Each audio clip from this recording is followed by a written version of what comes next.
Hey guys, how's it going? My thing just glitched on me. Wow. Are you guys there? Hey guys, how's it going? And happy Friday. I hope you guys aren't messing with me in the chat, but I hope all of you are doing good.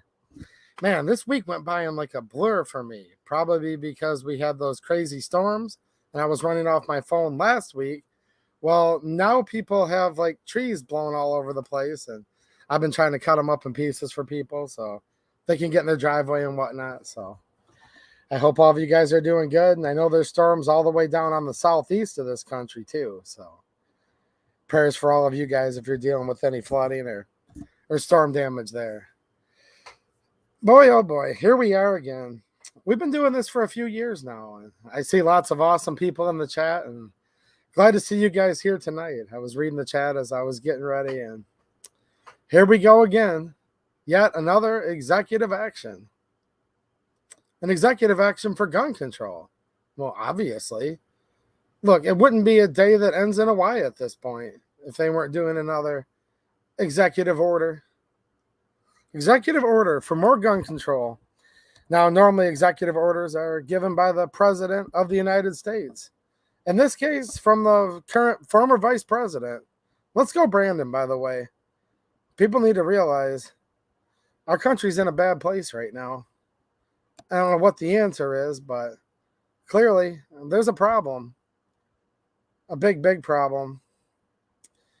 And they're now trying to make anybody who would ever sell any of their lawfully owned property. It's actually a little bit worse than that. Hold on. If you were to even basically consider, we're going to go over this fact sheet from the White House website in just a minute. But if you would either consider or plan to sell your own property, let alone actually sell it, you can find yourself needing to be licensed.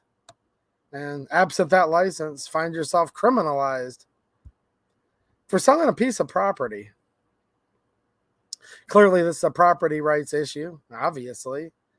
But it's more than that, because this isn't just any piece of property.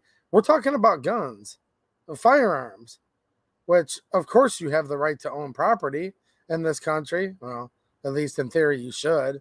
Who knows what we have the right to exercise anymore. Look, you still have these rights, but the ability to freely exercise them, I have no clue, actually. Do you? But we're talking about something that was literally enumerated. Right after the First Amendment was written, the Second Amendment was written. A well-regulated militia being necessary to the security of a free state. The right of the people, that's you, to keep and bear arms shall not be infringed. And now we have yet another infringement. I'm pretty sure more of the Second Amendment and all of the possibilities of exercising it are infringed now than aren't. That's sad. Just think about this. If this keeps going the way it's going, you're going to have to tell your children or your grandchildren someday, you're going to have to name them the small list of things that are not banned.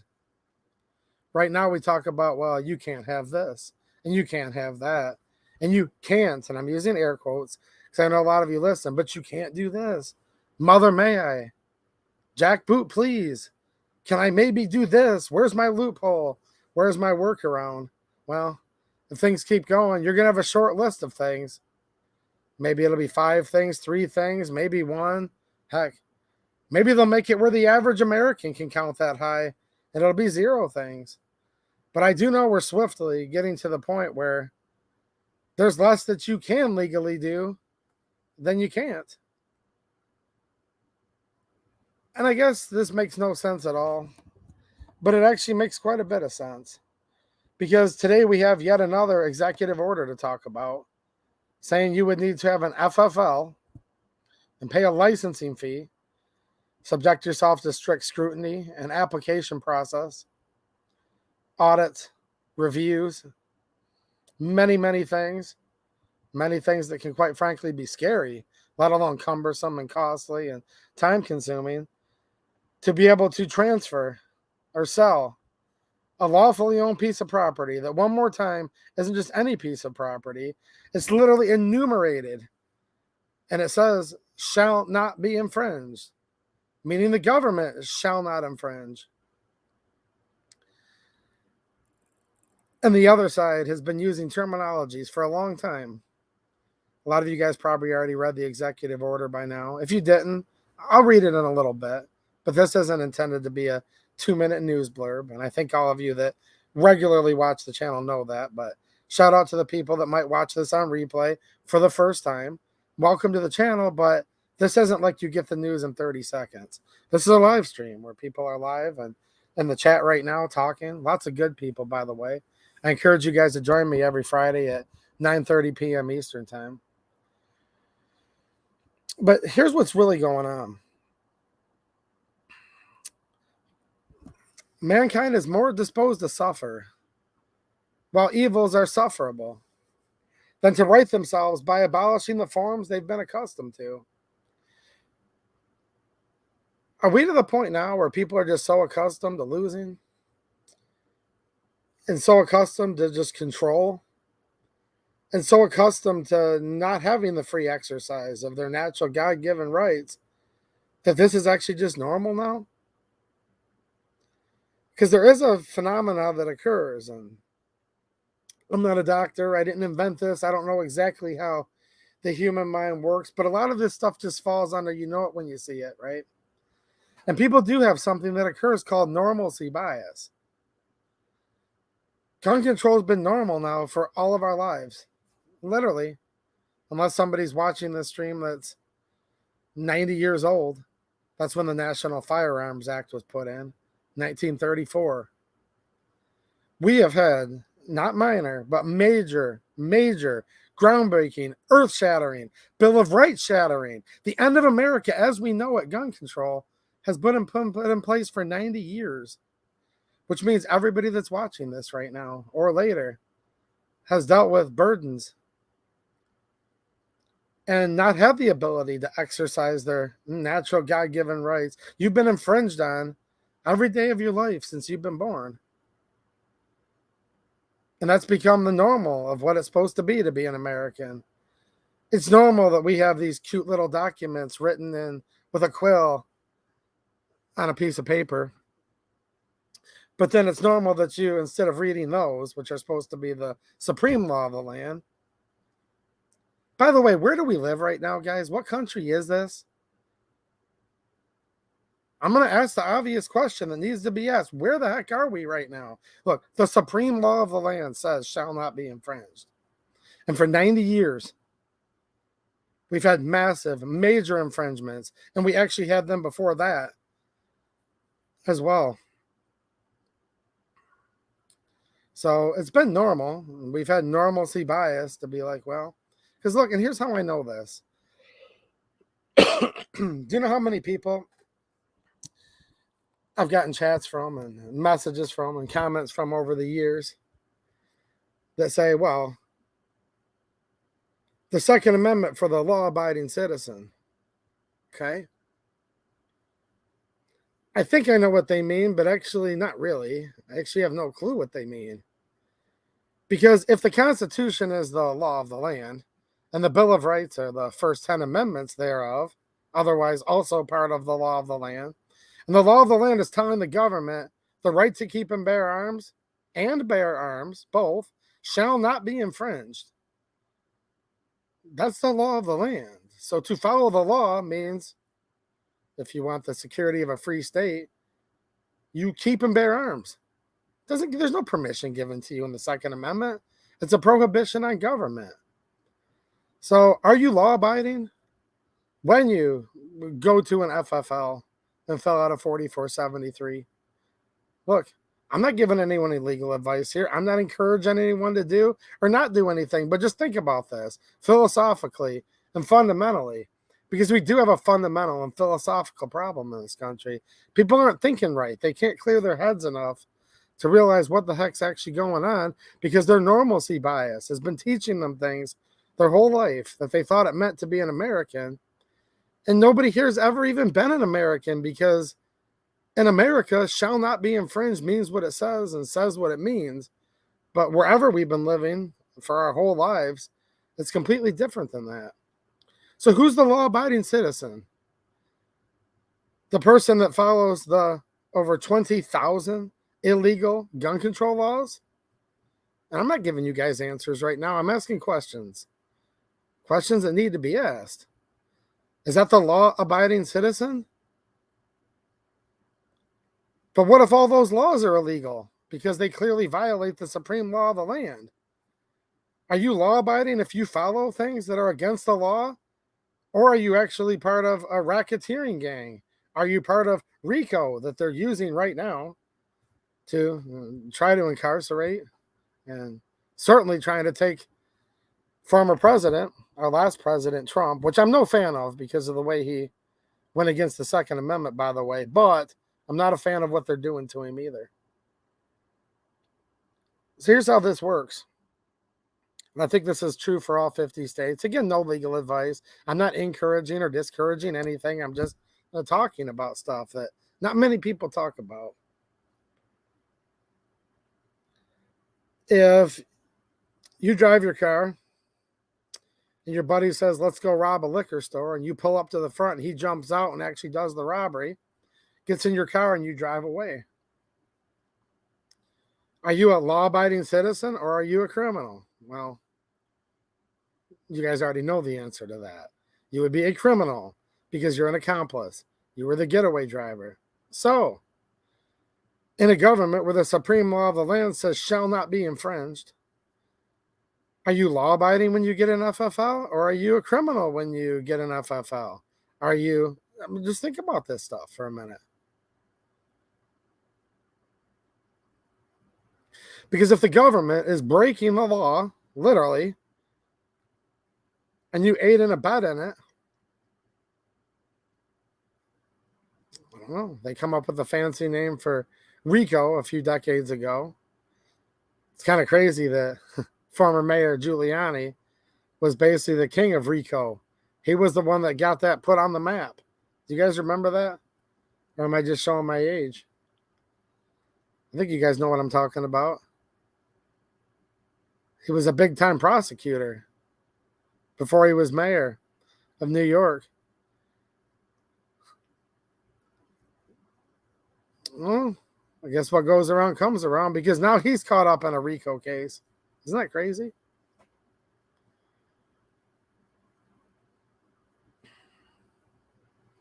Is it like a preponderance of the laws thing? So is it like, well, if you follow the Constitution like 50% of the time, but then you follow the unconstitutional laws the other 50% of the time, do you just like flip a coin and then you decide?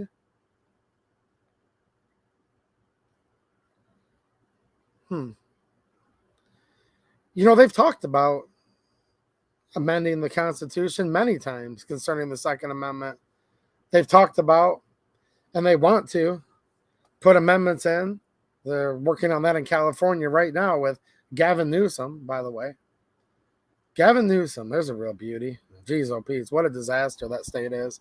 Not the people that live there. I know there's many fine people that live there, and shout out to you guys for trying to stay strong. But Gavin Newsom is trying, as we speak, to get a convention of states together to amend the United States Constitution to get rid of the Second Amendment.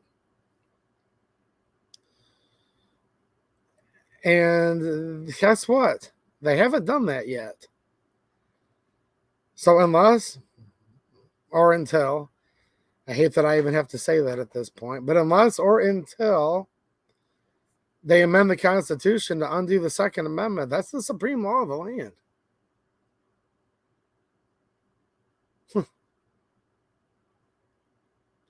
Just in the last few years that I've been doing this channel, I've had to come on here so many times, and I'm getting sick and tired.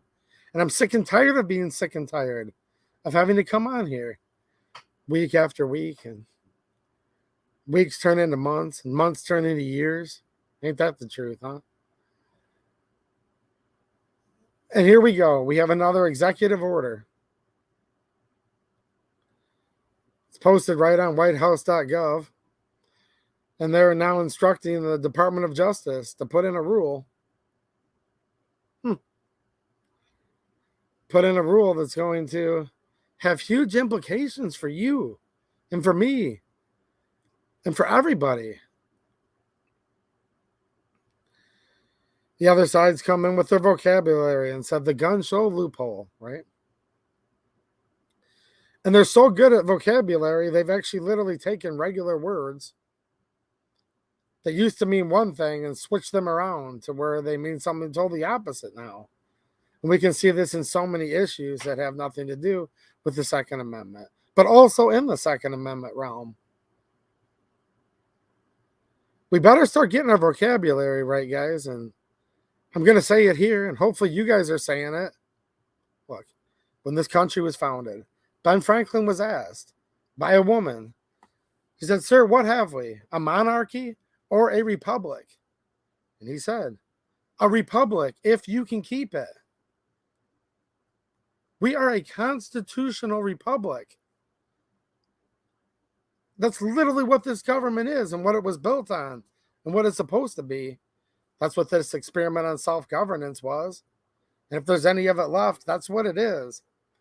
But here we go again, because the left, the other side, the whatever you even want to call them anymore, because look, Republicans are anti-gun, Democrats are anti-gun, generally, not every person, but well, pretty much literally every no matter what Democrat is anti-gun now, unfortunately. And some Republicans, a very small few Republicans, are pro-Second Amendment, but even the vast majority of them are anti-Second Amendment. We're going to get to that in a minute with the United States Senate. And when I was on here a year ago preaching about the Safer Communities Act and how much it screwed us. But here's the problem, guys. Not you guys watching right now. I'm just giving you stuff to think about for when you talk to your friends and family. Because we're in a culture war, like big time.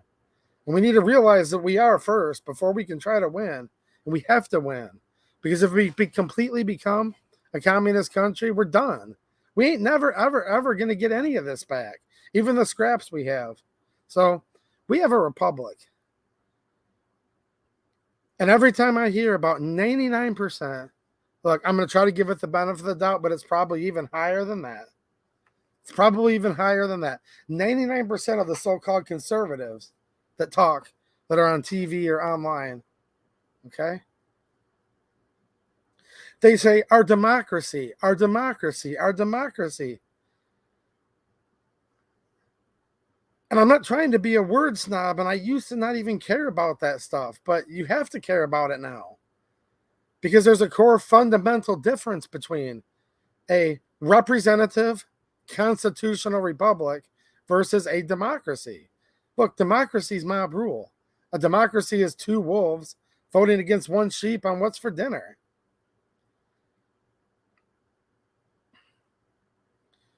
On the state level and the federal level, we have representatives and we have senators.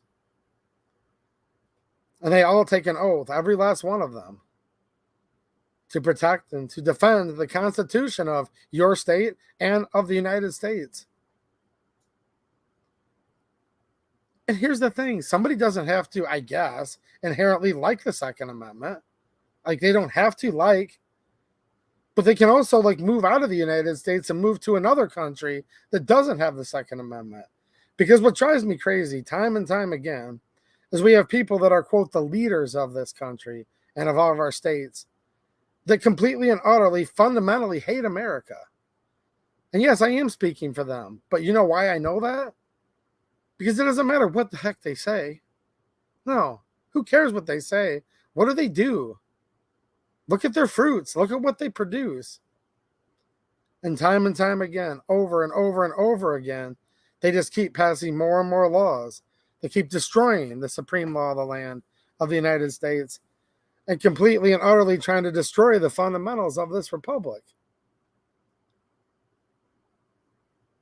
How do we get to the point in this country again to where when somebody takes a sworn oath to something, and then not only do they not follow it, but they do the complete 360 degrees and completely come around in a full circle and try to abolish it?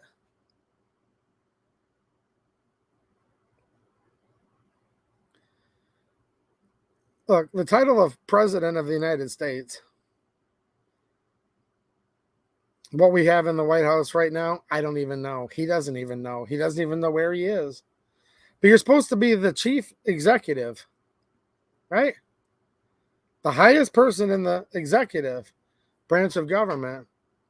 And they're supposed to execute the laws of the United States of America. Since the law of the land says shall not be infringed, the only job of the President of the United States when it comes to the Second Amendment is to make sure nobody's infringing even once in this whole country. Think about that.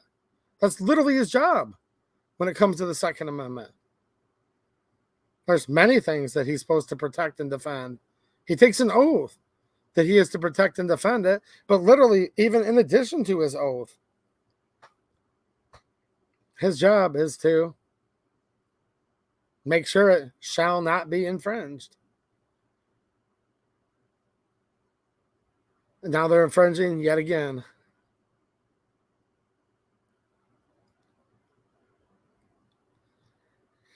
I saw in the chat a second ago, somebody said, well, what are we going to do about it? I don't know.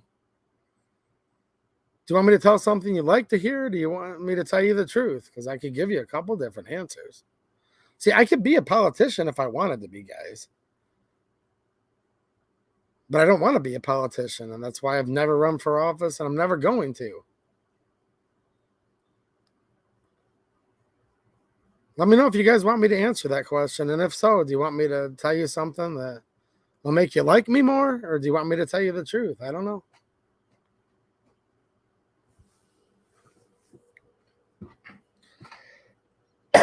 I'm going to pull up this executive order. I appreciate all of you guys that are here tonight, by the way, and thanks for all the ways you guys support the channel. Thank you to all the Patreon supporters, the channel members. I see a bunch of channel members in the chat. And thank you to all of you who are on locals, which you can join free or you can support for more perks. On my stream there tomorrow night, I'm going to catch up on like 4 monthly giveaways. You guys are going to see that. And I'm also going to be announcing for supporters the 2A EDU Hangout this weekend. So if you're a channel member, check your YouTube community tab. That's for members. If you're a patron on Patreon, check that. And also the supporters on locals, because we have some really exciting things that we're going to be doing here soon to build culture and have some fun. I'll tell you guys the truth. We probably ain't going to do crap. There you go. Why? Well, people are prone to suffer. Well, evils are sufferable. I don't know how long this train of abuses and usurpations has to be. I have no idea. It sounds like I just get on here and talk about this stuff like I've got it all figured out, but I don't. Not even close. You guys know that. I think that's why you watch me, because I'm just like you. I'm far from perfect, far from a genius, but I know it when I see it. And I keep having epiphanies constantly. You know, I've spent much of my adult life thinking to myself, man, if we could just go back to the good old days like it used to be. And I still agree with that. Like it used to be, like back in, like 1788, 1791, like it used to be then, that would be awesome. But I mean, like in a naive way, I used to say to myself, man, I wish I could go back before 1986 when we were free. Because you could buy a machine gun in 1986 for basically the same cost as a semi-auto.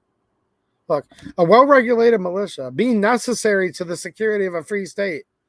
Look, we don't have that anymore, and we can't have that anymore when we've literally bowed down and just acknowledged and said it's all good or whatever. Because, look,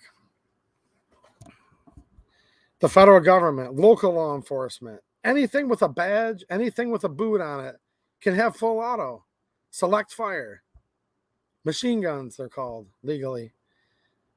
You can't buy those unless you're filthy, filthy, filthy rich legally. I know everybody here's law abiding, so either you're rich if you have one or you don't have one, right?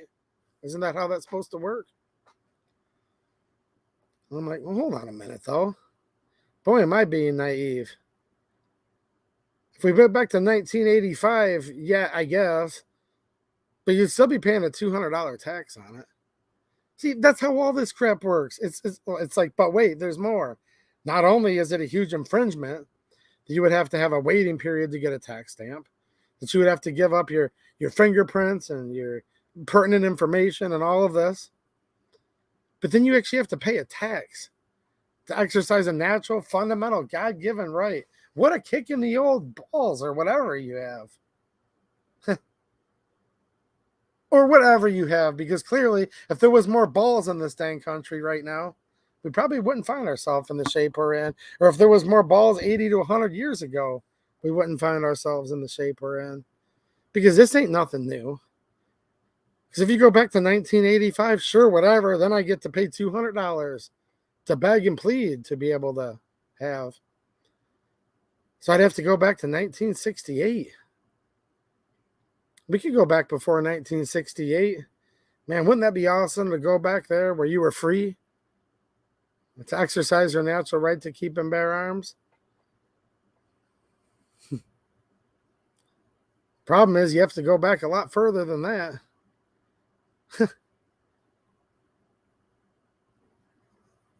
In the early 1930s, you could order a Tommy gun from the Sears catalog, shipped to your house. We didn't have school shootings then. There were evil people, obviously. Around that time, there was a horrific incident in Bath, Michigan, where somebody came and bombed the school. Very, very horrific. Very evil. Look, this has always been a battle of good versus evil. And there's nothing new under the sun. But there was a time, about 90 years ago, where you could buy a Tommy gun. A Tommy gun. Shipped right to your house. There was no FFL. There was no background check. Now, they're coming out with this new executive order that's going to make it where more people will have to become FFLs. Not just go through FFLs, but they're trying to make this as close to universal background checks as possible, and or you all become FFLs. Now think about that. This is back to what we say so much on this channel. That's why I like hanging out with you all, because you guys get it. It's nice being with smart, good people, and I appreciate you guys being here tonight. I really mean that. But this kind of rhetoric, yet again, requires the listener to be dumber than the speaker. This is just as dumb as what's going on in Lansing, Michigan. We're at Michigan State University. See, you guys think I talk about Michigan too much sometimes, but this all ties in. It's all the same thing over and over again. A tragedy happens at Michigan State University involving a bad person that so happened to have a gun. Because as you know, guns are neither good nor evil. They're an inanimate object. But a bad person went there to do bad things with a gun in a gun-free zone. See, there was a sign on the door that said no guns allowed, because that stops all crazy people, right? But it never, ever stops them, because these gun-free zones, we have to start changing the vocabulary and calling a spade again. These are criminal empowerment zones, because the only thing that can stop a bad guy with a gun is a good guy with a gun, obviously. And that's why you all carry, because you know that you're your own first responder. And when seconds matter, police are usually only minutes away. Sometimes they don't come at all, but sometimes when they do come, they usually come to take a report of what's already happened. And you carry a gun because carrying a cop would be too heavy. And by the way, even if you were carrying him on your back, you don't know if he would protect you or not, because the Supreme Court of the United States, this is called case law precedent. To me, get all this crap out. Unless it's in the supreme law of the land, it should all be null and void. That's what Marbury v. Madison said. Very early Supreme Court case. But it's been decided in the Supreme Court that a cop has no duty to protect you at any given time whatsoever. And if you didn't know that, you know that now. But most of you do know that. And that's why you carry a gun. And that's why these tragedies involving firearms happen in these places. Dr. John Lott, I posted a video of him speaking at a live event where I got to sit and eat dinner with him and hang out with him for the evening. John Lott, look him up. Go back to my channel if you don't know who he is. You should know who he is, though. He said that of all of the schools in this country that allow trained teachers and staff to carry, so all the places where good guys are carrying guns, there has never been, during school hours, a school shooting. There's never been. Not like there's not as many or not. No. one more time. There has never been a school shooting where the teachers and staff are carrying guns.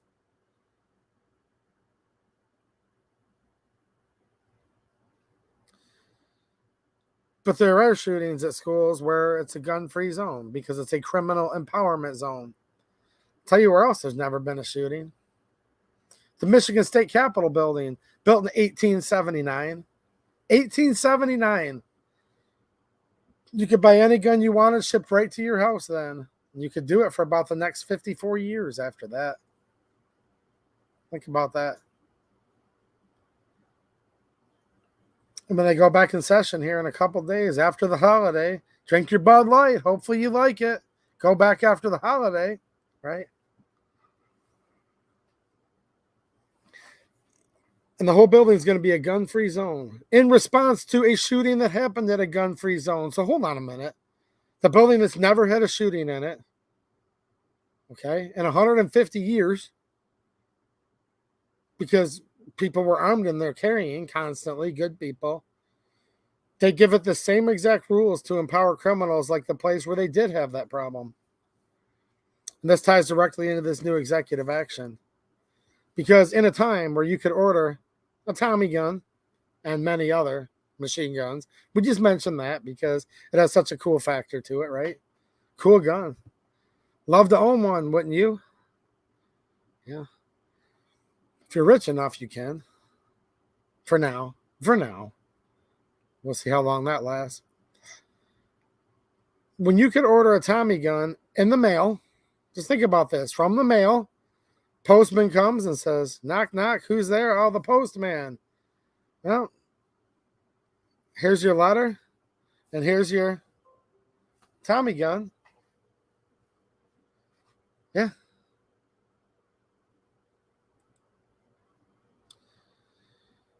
Before we had background checks at all, before we had major gun control at all, before FFLs existed, before the National Firearms Act, before the Gun Control Act, we didn't have school shootings in this country. Think about that. So instead of saying, well, hold on a minute, if we didn't have these problems back then, maybe you'd think if you had half a brain cell, if any of these people had half a brain cell, look, they're evil. These are evil, evil people. But if they were protecting and defending the Constitution, they'd go back and say, hey, when we abided by the Constitution, there was less of all this. And the more they keep infringing, the worse the problem gets. Just think about that.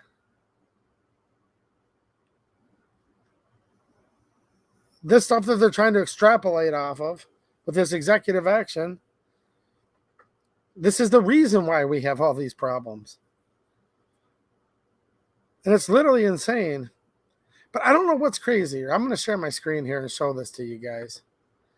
Is it crazy that they're passing another executive action? Or is it crazier that all the gun owners in this country, shout out to all the hunters out there, are just like, oh, whatever. Just another whatever. Ho hum, yawn. Okay, I guess. See, every time this stuff happens, you know the most common question or comment I get is? Think about this for a second. What do you think it is? I'll tell you what I wish it was, okay? I'll tell you what the correct answer is not. I wish people would come and say, hey, man, what do we do to correct this crap? I've been talking a lot about that, more about it than anybody. I think we need to start at the local level where we have a chance and build up a good foundation and just keep, just step by step, marching back all this tyranny. I wish it was asking people asking me, how do we fundamentally change something? But I just gave you guys a clue as to that is not the correct answer. What's up, crazy heathen? Look, you know what I'm saying, man. No, that's not what people ask me. Look, I've been trying to lead by example. If my example is wrong, if the stuff I'm trying to do is wrong, do something better. And if what someone's doing is better, then I'll follow behind them in their footsteps. I'd love to do that, but I'm just trying my best because The most common question I get is what's my loophole? What's my way around this? Can I still, can I, but, and they can't even finish their sentence. It's just become ingrained in our heads now that, of course, we have to beg for permission for everything. Obviously, duh. Because that's what it means to be a quote unquote law abiding gun owner. It means you're begging for people's permission that are literally criminals. Look, the supreme law of the land says shall not be infringed. So if you infringe, you're going against the shall not. So by any definition of anything, that's a criminal. Now people are so used to just following criminals every day of their life and begging criminals for permission. It's like this foreign concept to be like, well, maybe we can actually like change something. Maybe we can try to turn some of this around. Maybe we can do better. But nobody ever asked me how to do it better. I don't mean literally nobody, not you guys watching right now. I'm not saying that, just the general you, the you all, the we the people. You know what I'm saying? People come in and they're like, what's my loophole? So with this new executive order, just like every one of them, braces, they're about to make, tens of millions of people felons overnight. 90% of my comments were, but hold on a minute. If I put a particular size piece of duct tape in a particular place on the brace, okay, and then throw some pixie dust over my shoulder, okay, and then like smoke a lot of whatever, and then like stand on one toe and look sideways and cut my penis off, then can I still have my SBA 3 on the back of my AR? And I'm like, I don't know. I don't even care. Like, stop bothering me. Like, this is so goofy. But no, I'm being serious. The number one thing I get time and time and time again is what's my loophole? What's my way around this? How can I cope? Look, the normalcy bias is bad in this country. This is just normal to people now. Everybody's like, well, of course I'm going to have to jump through more hoops. What's my loophole? What's my loophole? It's just funny. Everybody thinks that they're so inventive and so clever. If people would spend half of their brain cells instead of all this stupid, clever loophole crap and actually like find out what's going on in your hometown and in your county and in your state, we probably wouldn't even be in half the shape we're in. It's this weird conundrum. And remind your friends of that. Again, you guys know I'm not talking to you, but I'm talking to you so that you can maybe think of things like 99 things I say tonight. You might say, well, that's dumb. But one thing might be like, dude, that hit home. And I think I can talk to my cousin by using something 2A EDU said. That's why I have these conversations. If people would spend even half of the effort they do trying to come up with loopholes and workarounds and whatevers and just try to like fix the problem, we might, and I'm going to emphasize might, but we might get somewhere. This stuff's just getting to be so darn ridiculous. And it's so darn cumbersome. It's like, really?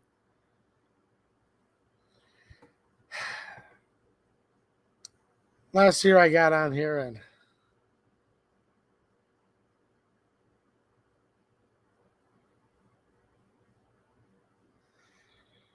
okay, look, before I go any further, what's happening, Iron Horseman? Nice to see you, man. Because the problem is that we common folk don't have a good way to oppose the politicians.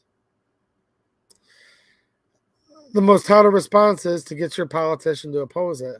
That doesn't work because politicians. No, I hear you, man, and I get what you're saying, and I definitely agree with the second half. But I don't necessarily always agree with the first half. Now, don't get mad at me because we're disagreeing. I'm saying, like, the good news is you could be wrong on the first part, actually. Because I assume when you talk about common folk, you mean people like me, right? I'm going up to Lansing, not just telling politicians to oppose stuff, but actually sitting there talking to them about this stuff, trying to fundamentally understand where they are with the Second Amendment issues. We shouldn't even have Second Amendment issues. It just shall not be infringed, but we do. So therefore, I do. And dude, I'm as common as anybody. I spread couple thousand pounds of decorative gravel today in somebody's beds. I cut a lawn today. I planted some hosta. I mean, you know what I'm saying. I'm probably below regular in a lot of people's minds. No, I think here's what happens is a lot of us just watch what goes on the national level, right? Like I've said, man, guys, be concerned with national issues. If you have enough capacity to concern yourself with all of it, obviously do, but don't get yourself so frustrated when you watch what goes on in DC and think that you can literally do nothing. Because I've got tons of regular people that are on my township board in my small hometown. Pretty much everybody's pretty regular on my county board of commissioners. And once you get up to state rep and senator, it starts to split a little bit different. I'd say some are more regular than others, for lack of a better word, okay? Some are a little bit on the irregular side. Some of them are actually quite regular. I mean, my state rep, for example, right here, actually, all right? She's a downriver girl. If you guys are around Michigan, you'll know what that means. It means you're down the river from Detroit, for all of you that don't. She's a nurse with a 2-year degree. She may have more degrees than that, but she's not like a doctor or a nurse practitioner or anything like that. Her husband, who's a good friend of mine, he's an awesome dude. His name's Ron. He's a lot like me. A builder, carpenter type guy, you know what I mean? And she's up there in Lansing, Michigan, representing 90,000 people. How did she do it? Not because she's rich. Trust me. I was on the phone with her husband as I was borrowing a generator from a friend because mine conked out on me with that big power outage. He was running up to Lowe's to buy an air filter for his. That, by the way, someone had given him when he was driving by, and he got it from somebody's trash on the side of the road, which I've gone and picked up equipment from the trash too and fixed it up. So I'm just giving you a little insight I have. She won state representative because she literally had the best message of anybody. And sometimes the truth in the end just wins. And then she knocked on more doors than most people. She's a likable person and believes in the Constitution and in the Second Amendment. So I say all that with some encouragement and some hope because I've seen both sides of it. I've seen the sides of it that are complete despair, but I've seen the side of it where there are some people out there fighting. And here's what it's going to come down to in this country eventually. People call it peaceful divorce. People call it not so peaceful divorce. They call it many things. Many, many things. But I know a lot of you are thinking to yourselves, well, hold on a minute. Why does it even matter what your state rep or state senator does, or your county commissioner, or your trustee, or your mayor of your hometown, or whatever? Well, it matters in many regards, actually, because you have more laws that affect your day-to-day life on the state level than federal level in so many ways. Like the actual, like where the rubber meets the road, day-to-day life. Your state laws actually affect you the most, believe it or not. And there's going to be a point in time where I don't know how much further it has to keep going, but eventually some of the states are going to stand up and say, enough is enough. Like, no, you're not going to come into our state and take people's guns away. We still believe in America.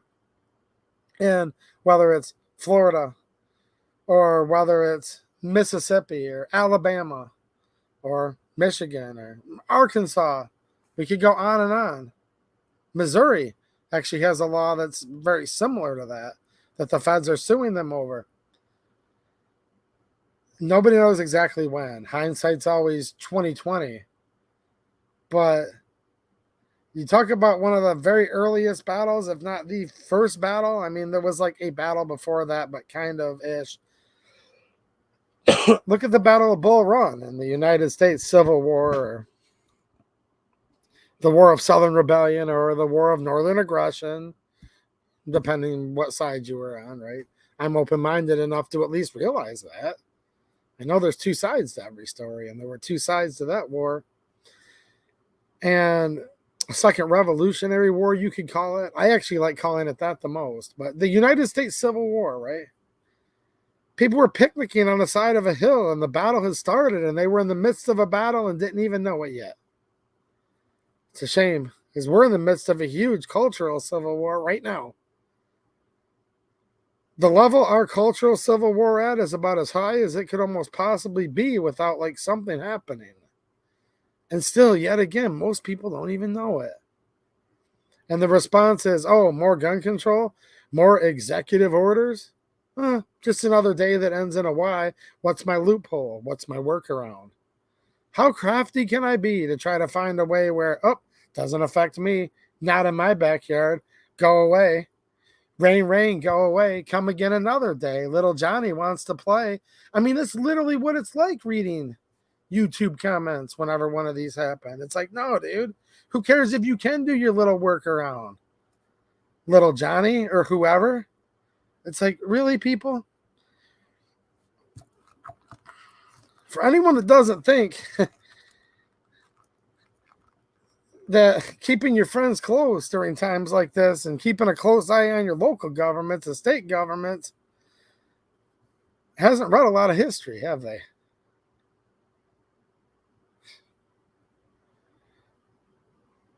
In the end, your local government, if push comes to shove, might be one of the last strongholds that you can rely on. And this isn't a matter of if, but it's when. If you just look at history, and if you look at the fact that history tends to repeat itself.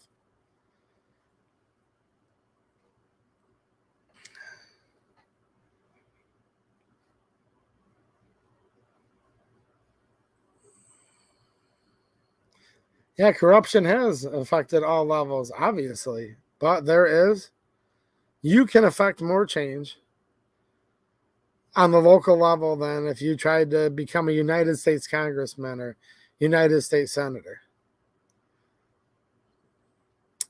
Because unless it's 1 in a million, unless you're pretty darn connected and you're anything opposite of regular, like my friend said in that original comment, yeah, good luck getting that, obviously. That's like pretty much almost impossible. I see some of you guys have gun questions tonight and want to talk about guns a lot. I can't touch guns when I'm live here. We're on a very anti-gun site. I like hanging out here, but I also hang out at a place called Locals. The link's down in the description. It's a good place to go over and support the channel. And I do touch guns when I'm live there. And I can tell by reading the chat, a lot of you guys would just like to talk about guns. But I can't touch guns. It's against the YouTube's terms of service because I'm live right now. And they would nuke this live stream and possibly shut the whole channel down if I did. But on another site tomorrow, there'll be a lot less people there watching, but I do all that. So if anyone wants to talk about guns, you guys would be surprised. In a local stream, you ask me about a gun, there's a 50% chance I'll walk over and grab it while I'm on camera and like bring it right back over, just so you guys know.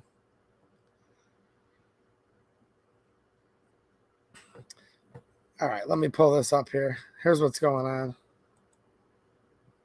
I'd like to talk about why it's going on more than the what on these streams because, well, a lot of people have already done 5-minute videos talking about what. August 31st, yesterday. This is called a fact sheet from the White House. Biden-Harris. Well, there's two beauties. Think about that. Biden-Harris administration takes another life-saving step to keep guns out of dangerous hands. Just not true, though. The more crimes that are committed and the more death caused by people that are wielding firearms, right? Yeah, the more of that, they do more gun control, and then more gun control makes more. This is a vicious cycle, tumbling like off of a cliff. Think about this one more time, because this really is the end-all argument of all of this. I don't need to wear a robe and sit on the Supreme Court to know this. Okay. The Michigan Capitol building has welcomed people carrying guns in it since 1879. There's never been a shooting there. Michigan State University has a gun-free sign on the door, and there was. In schools where the staff are carrying guns, there has never been a school shooting during school hours. Never. And we have to throw that caveat out in there because there's so much fake news and lies. There's lies, there's damn lies, and there's statistics, and then there's the government, which is even beyond that. They lie so much, they don't even accidentally tell the truth anymore. Like, I'm not joking, guys. Like, literally, all of this stuff is lies. Not like some of it, not most of it, no, all of it. Because, I had to throw in that caveat. There's never been a school shooting during school hours. And you're thinking to yourself, well, duh, dude. Didn't you just repeat yourself? That's like saying a hot water heater. You don't need to say hot water heater because it's heating the water to make it hot, but we say it anyways. That's not what I was doing right there. Because they've literally lied so much now. And all the NPCs and normies out there are like, ba-derp, ba-derp, ba-derp. All right, well. Now look. If there's a drug deal that goes bad, within 1,000 foot of a school during summer vacation, okay, they count that now as a school shooting. So you might have thought to yourself, or maybe not you, but your friends when you're having these debates might tell you, well, of course it wasn't a school shooting during school hours, because if it wasn't school hours, it couldn't have been a school shooting. No. School shootings happen every day during the summertime now, when there's no kids at school at all, because you just have to be within so many feet of a school and it's a school shooting. They'll also tell you that gun homicide is the leading cause of death of minors. And you're thinking to yourself, oh, geez, babies? 1-year-old, 2-year-old, 12-year-old, 13-year-old? Oh, no. Until you realize that minor is now also including adults, young adults, where 90% of these shootings are happening, mainly gang warfare, gang-related, right? In the inner cities, which are Democrat anti-gun strongholds. See, we're back to this again. To buy all this requires a listener to be dumber than the speaker, and these guys are literally insane. They're including adults now and children, and they're including school shooting in this. But look, nobody's come into a school to shoot children during school, even once, in schools where teachers were armed. But now they're going to do this. In March, President Biden signed an executive order directing the Attorney General to move as close to universal background checks as possible within the existing law.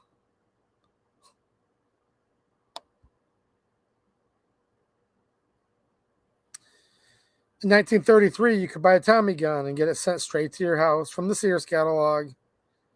And we did not have these problems. Now we have universal background checks, and they say we have all these problems. Let's think about this. Today, as a result of the executive order and the Bipartisan Safer Communities Act, there we go. Oh, gosh. I was here a year ago ranting about this. And what basically happened with that when we had that conversation, do you guys remember that? The bipartisan, we called that the Cornyn-McConnell bill. Because so often these Republicans in D.C. are just the other side of the same damn coin. And often they're actually worse for the Second Amendment. Because I'll tell you what, dude, if the left wants something and their representative or senator goes against them, they'll be held to pay. Quote conservatives, or I don't even want to call everybody that's watching this right now, just people that are not extreme leftists, people who are not communist, in other words, Their side punches them right in the you know what, and they're just like, oh, whatever. It's still good. What's my loophole? I live in the great state of Kentucky, 2A EDU. I'm good. We spend more time in this so-called gun community and 2A community fighting with each other than we do fighting off these tyrants in your state capital or wherever you're at. Think about that for a minute. When I do a Michigan gun control video, one of my biggest responses is, well, that's your own fault, 2A EDU. So you're the idiot. You need to move to fill in the blank.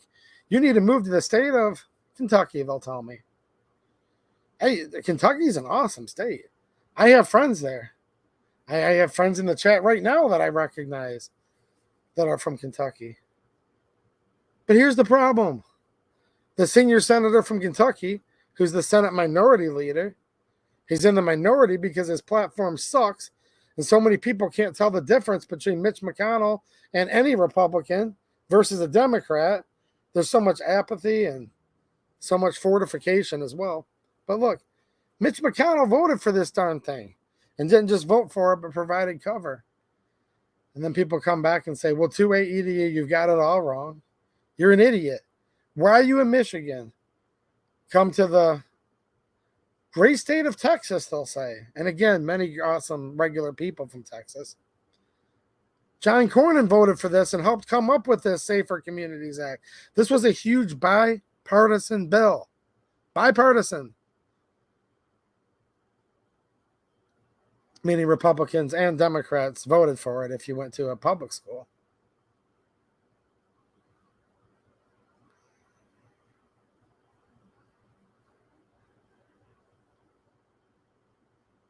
Now, look, there's people telling me in the chat right now, which I get it. People always tell me this. Now, look, because everyone's telling me the same thing might just mean I'm totally wrong here, and I could be. But instead of just telling me I need to move, can you guys tell me why? Let me guys ask you a question. The Gunshine State, Florida, is that considered a pro-Second Amendment, a place to go? I think the overwhelming answer is going to be yes. But with all the gun control getting pounded down our throat in Michigan right now, they have red flag laws in Florida. And the red flags are abused and utilized the most in Florida of any other state. I can also open carry still in Michigan here. I can't open carry in Florida. See, the deep blue Michigan with Whitmer as the governor actually has more gun rights than Florida does. I can modify my trigger. So if people are going to tell me, and not just me, but anybody else that lives anywhere, you have to move to these states, which friggin' one? Tell me which one. West Virginia. Beautiful state. Beautiful state. Votes red in the presidential election as high as anybody besides, I think, Mississippi or Alabama. Both senators of West Virginia voted for this Safer Communities Act. That is what opened the door for this executive action. And don't think I'm just a blowhard. I know the math. I did the math. I looked it all up. And even though I don't live in West Virginia, I know the names of both senators. The Republican, Shelley Moore Capito, in West Virginia voted for this. And the Democrat, Joe Manchin, voted for this. See, the great state of West Virginia voted for gun control just as much as Michigan did with this Safer Communities Act. So where the heck do I go? Do you want me to go out to Big Sky Country where Senator Tester is at? He's called Senator Tester. Look him up. He voted for this. Texas, don't mess with Texas. The Republic of Texas, the most pro-gun state besides Florida. Florida has worse gun laws than Michigan. And the senior senator from Texas, John Cornyn, voted for this gun control bill. See, and here's the thing, guys. Please, I hope we're all mature enough to understand what I'm saying here. I'm not ripping on like you from Texas or you from West Virginia or you from Michigan, but the answer is move here, move there, move here, move everywhere. Okay, where do I move? I'm actually open to the idea of it, but where? I want to move to America is where I want to move to. Does anybody have an address in America? If any of you can tell me where to go where it shall not be infringed, that's where I want to go. Tell me which state some of you guys live in that doesn't have FFLs at all. Tell me a state some of you guys live in where they would get arrested if they tried to take your gun from you. Because I'll go there. That's where I want to be. I want to live in the United States of America.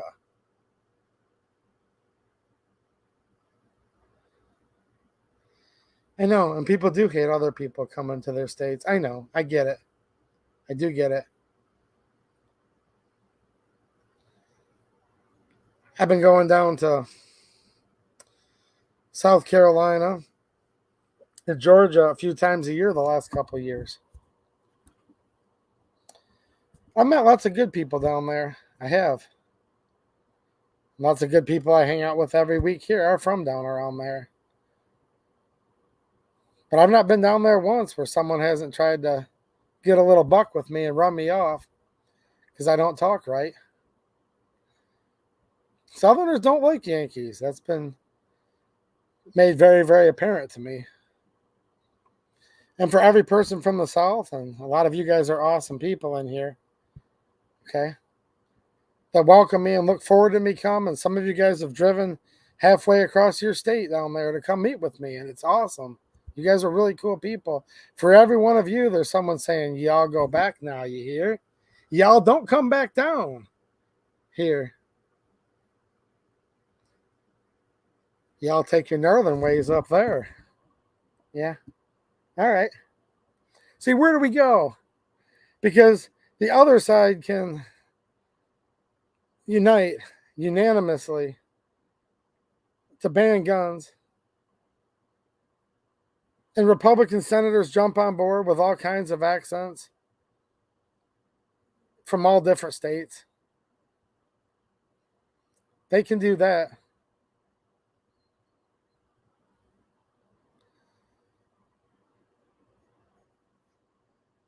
But then somebody who just wants us to go back to shall not be infringed and a republic if we can keep it ain't necessarily wanted with everybody's kind because I don't quite talk right.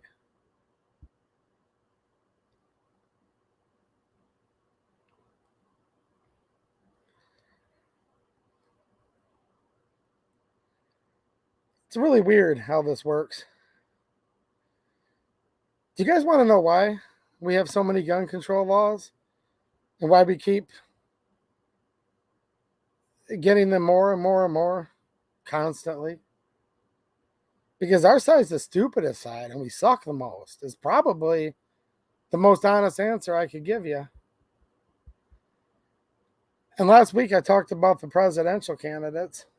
And I appreciate some of you guys telling me about a speech that Vivek Ramaswamy gave with the NRA and with Kalyan Nawar and others. And somebody said, and somebody who I consider a friend that's been watching the channel a long time said, dude, if you listen to his speech here, he says a lot of stuff where, if I wasn't mistaken, I was listening to a 2A EDU stream. And I agree with you. A lot of these guys are copying stuff I'm saying and have been, but that's not the problem of what Vivek Ramaswamy says. It's that I just don't believe him. I don't believe him at all.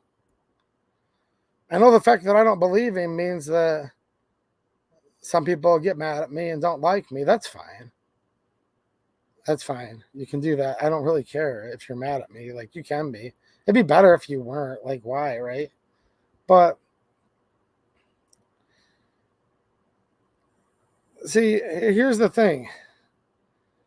I appreciate people doing research and saying, listen to this Vivek Ramaswamy speech here and listen to it there. And I have watched them. I do listen to you guys. I don't blow you guys off. I really don't. So now I'm going to help you guys out a little bit.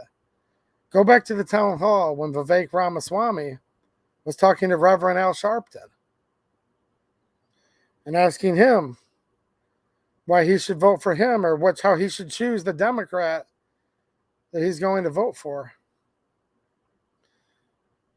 And look at Vivek Ramaswamy's idol, and he's literally calling him his idol and his hero and his whatever.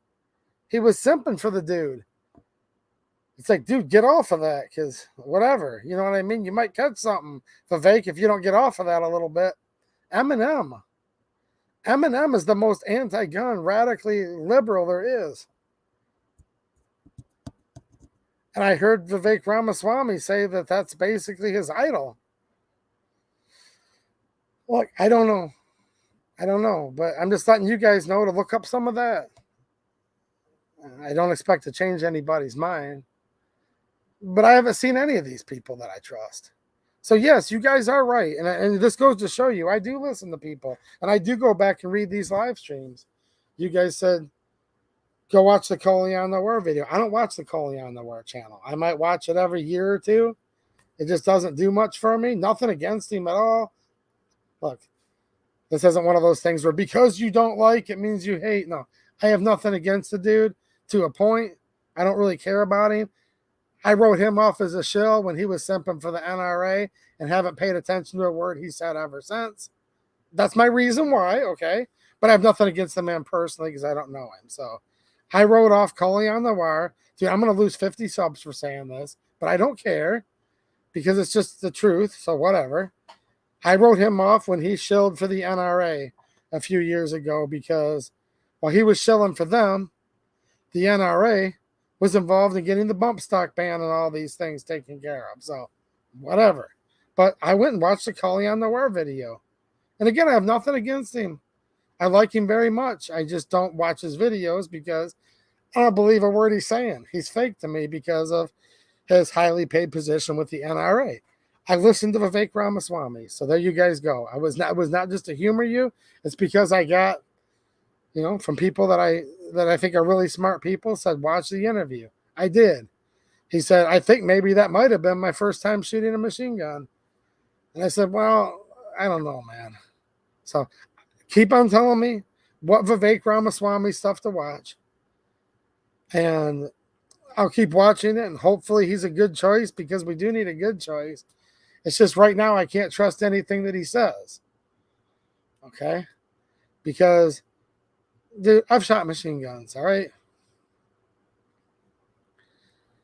I've shot so many guns, I almost get bored of shooting guns sometimes. But don't have money to shoot them much either, so whatever, right? But I've shot a lot of guns in my life. I've shot a lot of machine guns in my life. I don't know, man. That doesn't sound right.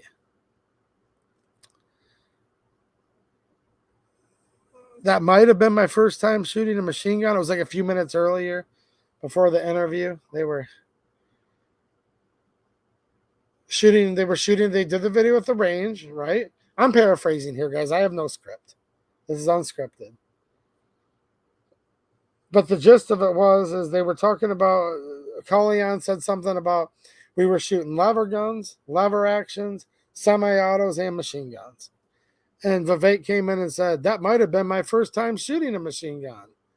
And when I heard that, man, it just sent chills down. I'm like, liar, liar, pants on fire. There's no, it might have been my first time I shot a machine gun. It's either your first time or it ain't your first time. You know. All of you guys that have ever shot a machine gun, did you know when it was your first time shooting a machine gun? So I don't know. I'm trying to still keep my mind open. I hope he's a good candidate. Look, he was quoting Ron Paul. He was quoting Obama. So, oh gosh, guys. Look, I'm not a Chris Christie fan. I'm not a Trump fan. I'm not even black-pilled. Guys. I want somebody like, please tell me one of you guys are running. Like, look, I want Damian Christ says, you don't forget it. No, I don't forget. I didn't forget.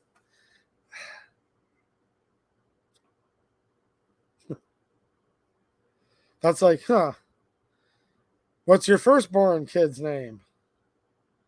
Well, I don't know. I don't remember my first kid's name. Excuse me? I mean, and stuff. It's like, I don't know. Like maybe I shot a machine gun. Maybe I didn't. I don't know. Reverend Al Sharpton. Do you guys know who I'm talking about? He's called Reverend Al Sharpton. All right. Look, I'm being super optimistic, or I wouldn't even be out here talking about this stuff. You have to be optimistic to be covering this crap. He's called Reverend Al Sharpton. Look up Vivek Ramaswamy, Al Sharpton. I don't know. Look up Trump when he wrote his book that said he supported the assault weapons ban. I don't know. Look up Chris Christie. Look up all of them. The governors that were buying you a gift card to get your vote, like if you donate $1 to me, I'll buy you a gift card. I just had to dismiss them summarily, unfortunately, because that's just goofy. That's kind of like I'm Saudi prince stuck in Tunisia and can't get to ride home. Only way ride home, I fax you $10 billion Western Union. You keep 1 million for trouble and fax me change. I mean, just think about this for a minute. Donate $1 to my campaign and I'll give you a $20 gift. I had to dismiss those guys summarily. Unfortunately, I had to. Because I don't know, man. As soon as you're like, me buy you gift card for $1, it's like, something, you know what I'm saying, right?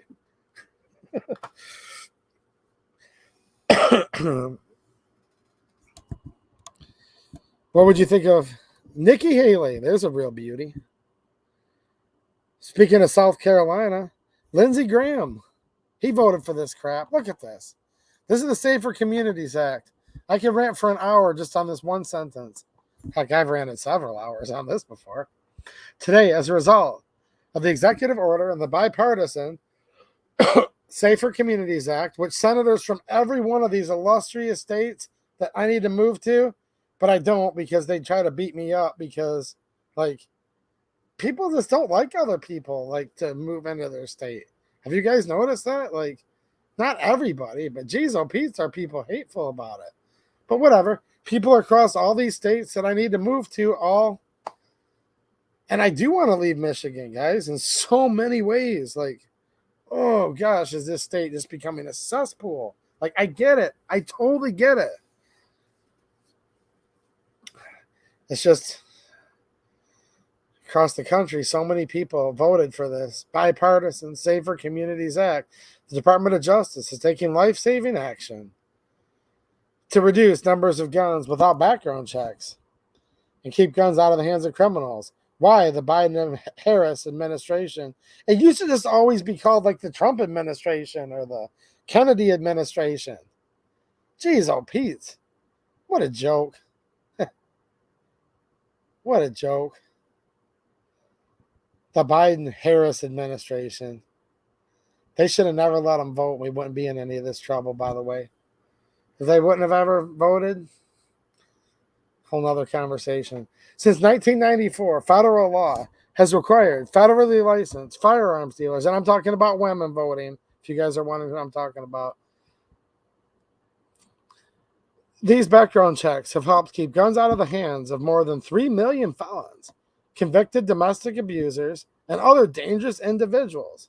However, despite the law, individuals who should be licensed dealers have refused to obtain a license, skirting the background check requirements. Should what? No, it's not should, it's shall. The law says shall not be infringed. But this says should. Should be licensed dealers. Last year, Congress passed, and former Vice President Biden signed into law, bipartisan. See? Bipartisan. Now they get to keep touting that. By modifying the definition of who has to become a federally licensed firearms dealer. Members of Congress, both Democrats and Republicans, made clear that they intend for the Bipartisan Safer Communities Act to better protect the American people from gun violence by clarifying when someone is supposed to become a licensed firearms dealer. So now we've heard Safer Communities Act like 35 times. What's up, QD? How's it going, man? The Safer Communities Act New action to keep guns out of dangerous hands. Did I have a couple super chats pop up earlier, Linda? Can you pop those up real quick? I'm going to go to the next paragraph. Isn't that crazy that they're doing executive actions based on who should do this while they're completely ignoring what they shall not do? DLD After Dark with a member super chat. Thanks, man. Shout out to the DLD After Dark channel. He says, just move, LOA, run away and hide isn't the solution. I know. And plus, like, I'm sure you guys have talked about this like crazy, like how wrong I am or how right I am. I don't know. But like, people don't really like you when you come around. Like, you're not around here so much. You know what I mean? Like, people don't like that. Trust me. Generally speaking.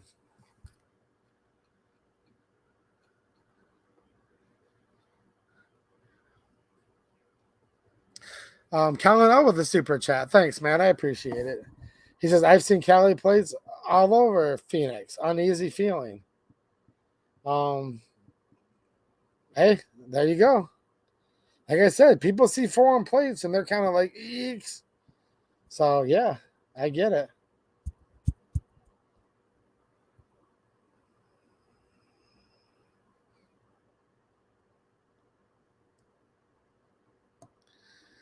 Lucky Dog, 350X, member for 8 months. Thank you.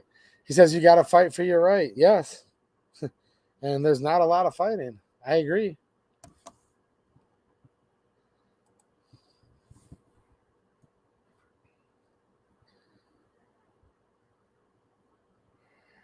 All right, Gort says it's easy to be against everyone. No, man, it's actually not easy at all. Speak for yourself, but not for me. No, it's not easy. It sucks. I literally go through and research all these people. If you don't believe me, go look at the Reverend Al Sharpton, Vivek Ramaswamy. For example, I don't know what to say. Better figure out someone to be for, or you'll have another term of some loon from the left. I don't know, man. I don't know what to say. It sucks. But it ain't easy just because, no. No, it ain't just easy for me to be against everybody. That's not true. It takes a lot of research. It'd be easy just to say, I'll go for the R. That would be easy.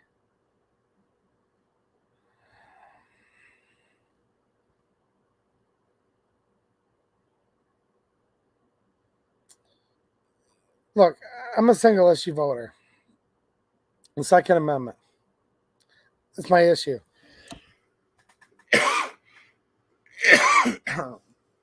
Based on.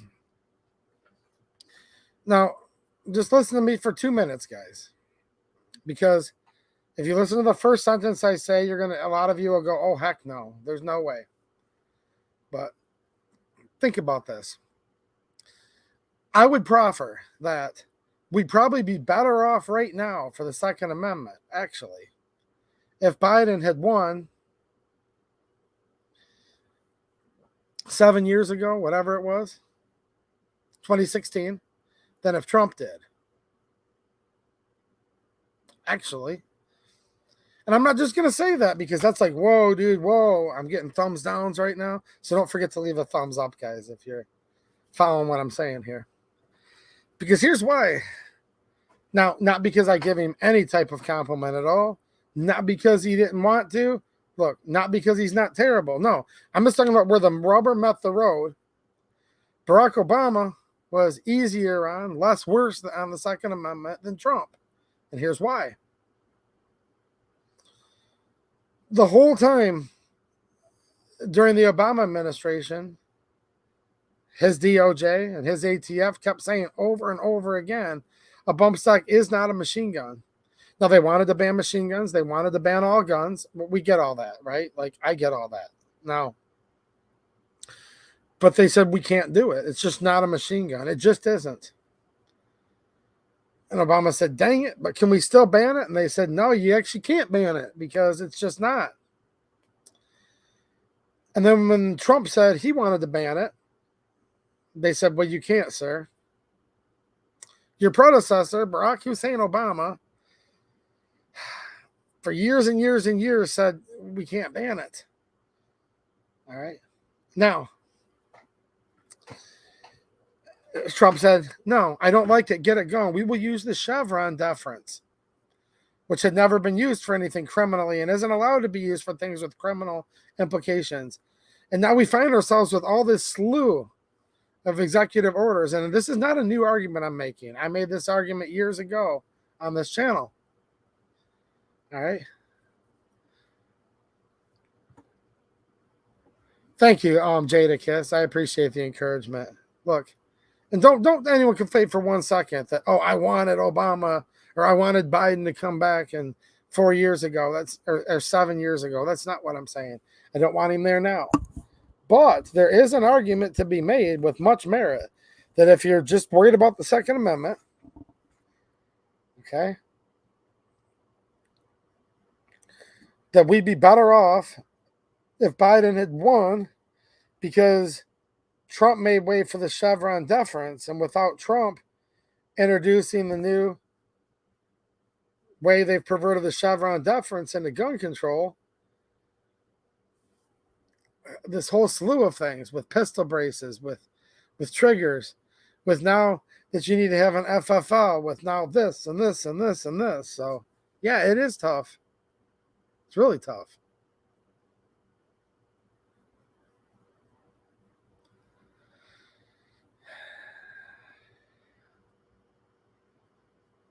What's happening, Dan Cooper, James Kawasaki, Michigan Watch, Harry Gremley, Pillbox Bunker, Ting Ting, Mike McClune. What's up, Mike? James Kawasaki, member 26 months. This is a spiritual and intellectual war. God bless. God bless you too. And I completely agree with you. I do. Member Super Jet from Chanzig. Thank you. He says, thanks for all you do, man. Makes my Friday. Well, you're welcome. Glad you like it. QD said single issue, period. Yeah. I mean, look, I care about other issues, but I'm talking about single issue voter right now. Colin L., what's happening, man? Thanks for another super chat. He says, I mean, California bringing policies to Arizona. Yeah, that's not a welcome thing, is it? But here's the thing, though, man. Here's the thing that's tough. I guarantee you there's somebody in California just as patriotic as you, just as freedom-loving as you, loves the Second Amendment as much as you, that has been trying to get out of Cali, and they're getting out, and they move to Arizona, and they probably want to make this a better place just as much as you do, or from Michigan or wherever you are, because I don't know where you're from. You've talked like a Michigan man before, now Arizona. But anyways, I digress. But I get it. There's for every 9 people that want to turn Arizona into California, yeah, there's 9 of those, but then there's one good one, and that's why I'll go down south. And people will say, get your gun hating, freedom hating, Yankee ass back up above that line that doesn't exist anymore. Go back up there and don't come back. And it's like, you have no idea who I am. Like, you're so ignorant, it's not even funny. And it's like, who you calling ignorant, boy? You're ignorant because you think I'm this and you have no clue. Know nothing about me. We still live in a country, is the moral of the story, where if you don't talk right, somebody will instantly judge you without even having a 5-minute conversation with you. So I don't think I'm being too over judgmental on all of these politicians that when we elect these Republicans half the time, at least on the national level, they're worse than the Democrats on the Second Amendment. I don't think I'm being too over judgmental when I literally, every time I go down south, it hasn't failed yet. Literally every time I've gone down south, somebody said, get your ass back up there and don't y'all ever come back. And they are so ignorant because they've never heard me speak. They heard me speak like 3 or 4 words like, I'll take $30 on pump 9, please. And they heard me say that. And they deemed me as one of those and one of them, and one of y'all's that ain't wanted down here.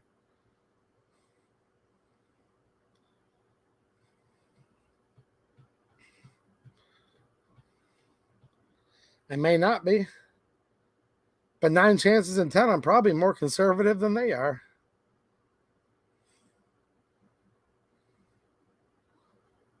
I'm so conservative, I tick off a lot of my viewers in the gun community, which purports itself to be generally at least somewhat conservative. I'm not afraid to say I'm a Christian on my own channel, even though I've been rebuked and lost a lot of subs for that.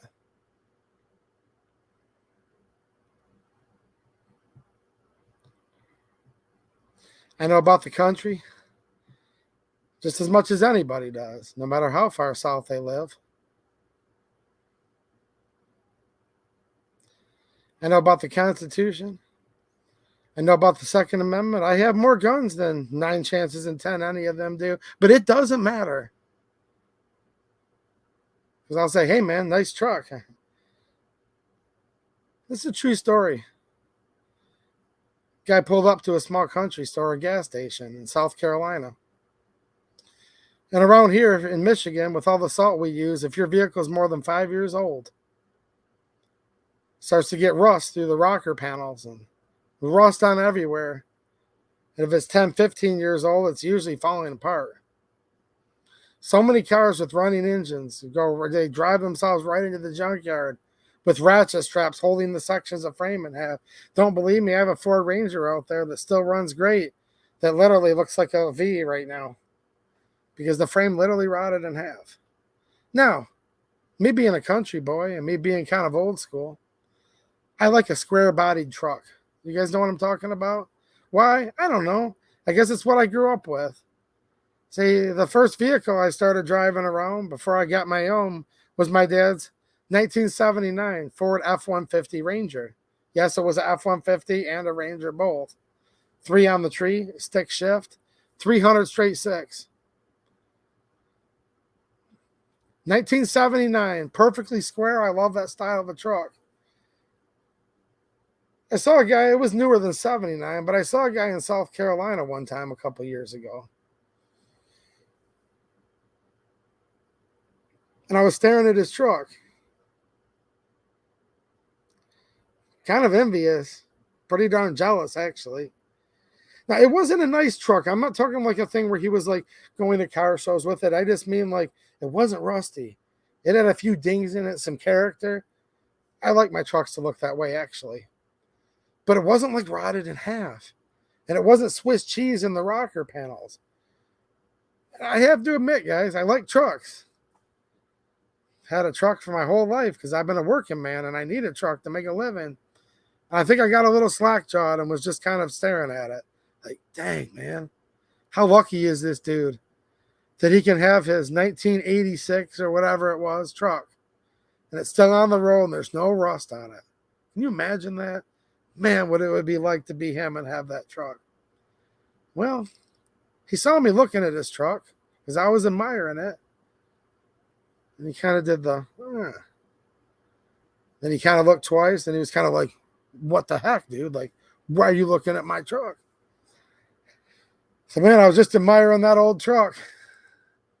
Wish I could have an old truck like that in Michigan. Then he called me a Yankee and said, get out, and y'all don't come back here.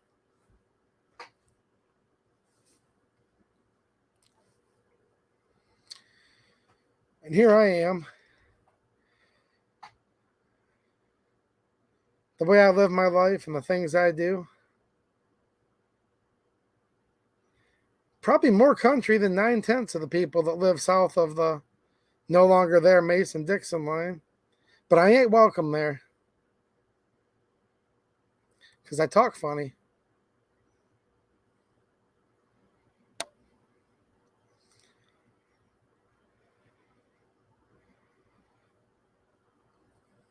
And then move here and move there. See, I'm not being the negative one. I'm actually the positive one. Maybe that's why our government is in the shape it's in. we might not be cursed with our government. We might be blessed with it, actually. Because you better be careful for what you ask for, because you just might get it. Maybe people in this country, and I'm saying maybe, and you guys can answer if you have one, maybe people have just been so crappy for so long that they've been begging and pleading to get the government they deserve. I don't know. I'm not sure. Did you guys know this? In my own state of Michigan, right? Say, Michigan. I can go up above the rifle line. Start getting a little bit above that. You can hunt with a rifle above the line, it's called. If you don't live in Michigan, look it up. It's weird. It can go north of that, not too much, too.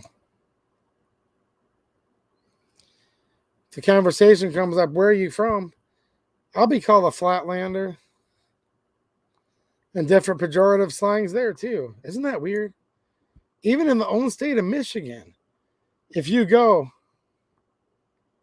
like to the northern half of it, they'll give you all kinds of heck. I've been in what we call up north, which is an oxymoron. It's kind of like saying hot water heater, but everyone in Michigan calls it up north. I've been called a flatlander. I've been called a preppy. I've been called a city slicker. It's weird. It's a weird thing. It's up north and then it's down south, right? Armed Citizen 9/11. I don't know why it's this way. And I'm going to say this one more time because people come and go. I ain't talking about all of you watching right now. Dude, like I said, 9 out of 10 people are awesome that I know in the South. And a lot of you guys are from the South and you're awesome. Some of you guys are up north in Michigan and you're awesome people. It's not everybody. There's just these weird things, right? Armed Citizen 9/11 says, great updates as always. Many times I've experienced similar issues down south while doing work. Boy, don't go here if you go out tonight. I know, man. It's like weird. And it sucks. Because here we are trying to find solutions. And people are still more worried about, like, I don't know, the way you talk or something.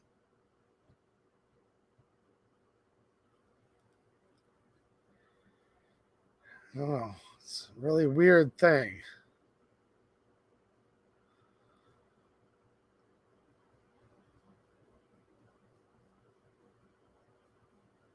Joker says, you're welcome in Tennessee. Well, thank you, Joker. I appreciate that. And yeah. Hey, Live Life says, you're welcome wherever you want to be. Just got to not give an F what other people think or say. There are messed up people everywhere. Dude, I completely agree with you so much. And it's not that I'm down and intimidated. Look, guys, I'm going down south in a month. I'm just bringing this up because as we fight amongst each other on which candidate and this and that, I'm just saying we got a lot of fighting going on within our own right now that we have to overcome to try to actually win something. That's all I'm trying to do is bring this stuff up and see if there's any type of solutions, right? What's happening, Flying Rich? How you doing, man? Thanks for the super chat.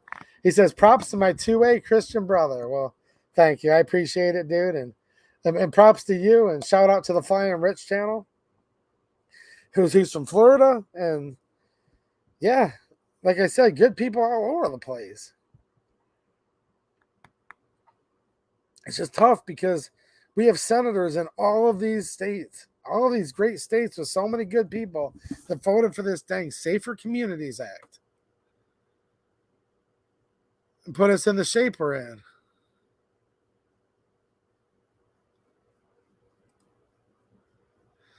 Oh boy, is this a sorry, not sorry? Let me read this. Okay.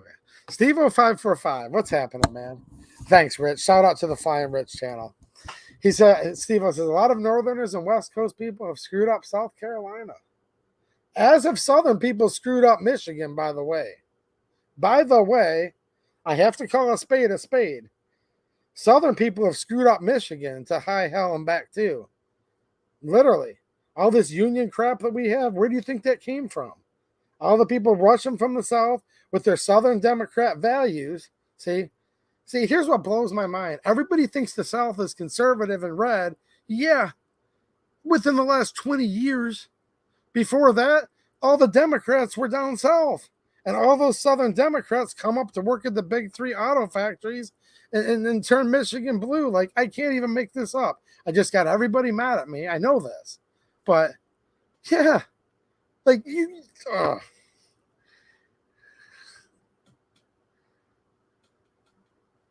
For a flicker in time, the South has been Republican. The South has been the Democrat stronghold in this country since, well, right after the Civil War was over. Okay? Lincoln was a Yankee. Lincoln was a Republican. Ulysses S. Grant, a Republican. The culture of Democrats comes from the South and has been there for 150 years. It's literally like blows people's minds. And you guys are like probably really getting mad at me right now till you actually look it up. And it's like, well, hold on a minute. All of these dang Yankees came down to South Carolina and messed it up. No, but actually in a Southern turn, but actually, but like for real. And that's why this channel isn't popular, because I don't just simp and cater to what I think my audience wants to hear. But actually, the South with their Democrat ways flooded the living crap out of southeastern Michigan when it became the Motor City and brought their Democrat ways up to the Republican North. And like Lyndon B. Johnson said, I'll have them bleepity bleep voting Democrat for the next 20 years. Well, more like 100 years. He just didn't realize that. Look, they come up from the South and literally like the union thing, like, so thanks for the comment, man. He said, sorry, you have to bear the brunt of it, though. I know. I appreciate the encouragement, man. It's one of those weird things. The South is conservative until you literally look up and say, but actually, though. But actually, if you go back when the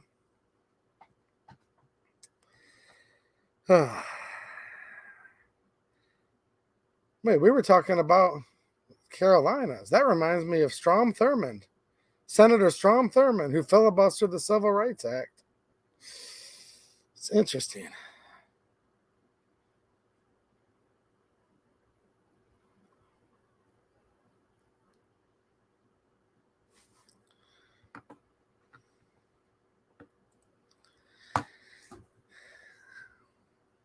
All right, I'm going back to this document here. Today, the Justice Department has announced a proposed rule to specify what exactly the new definition in the Bipartisan Safer Communities Act means on the ground.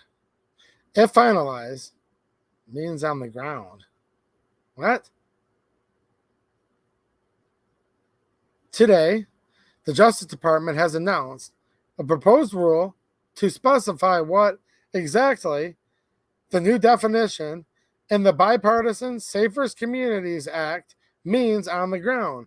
Okay, I just debunked like tons and tons of people.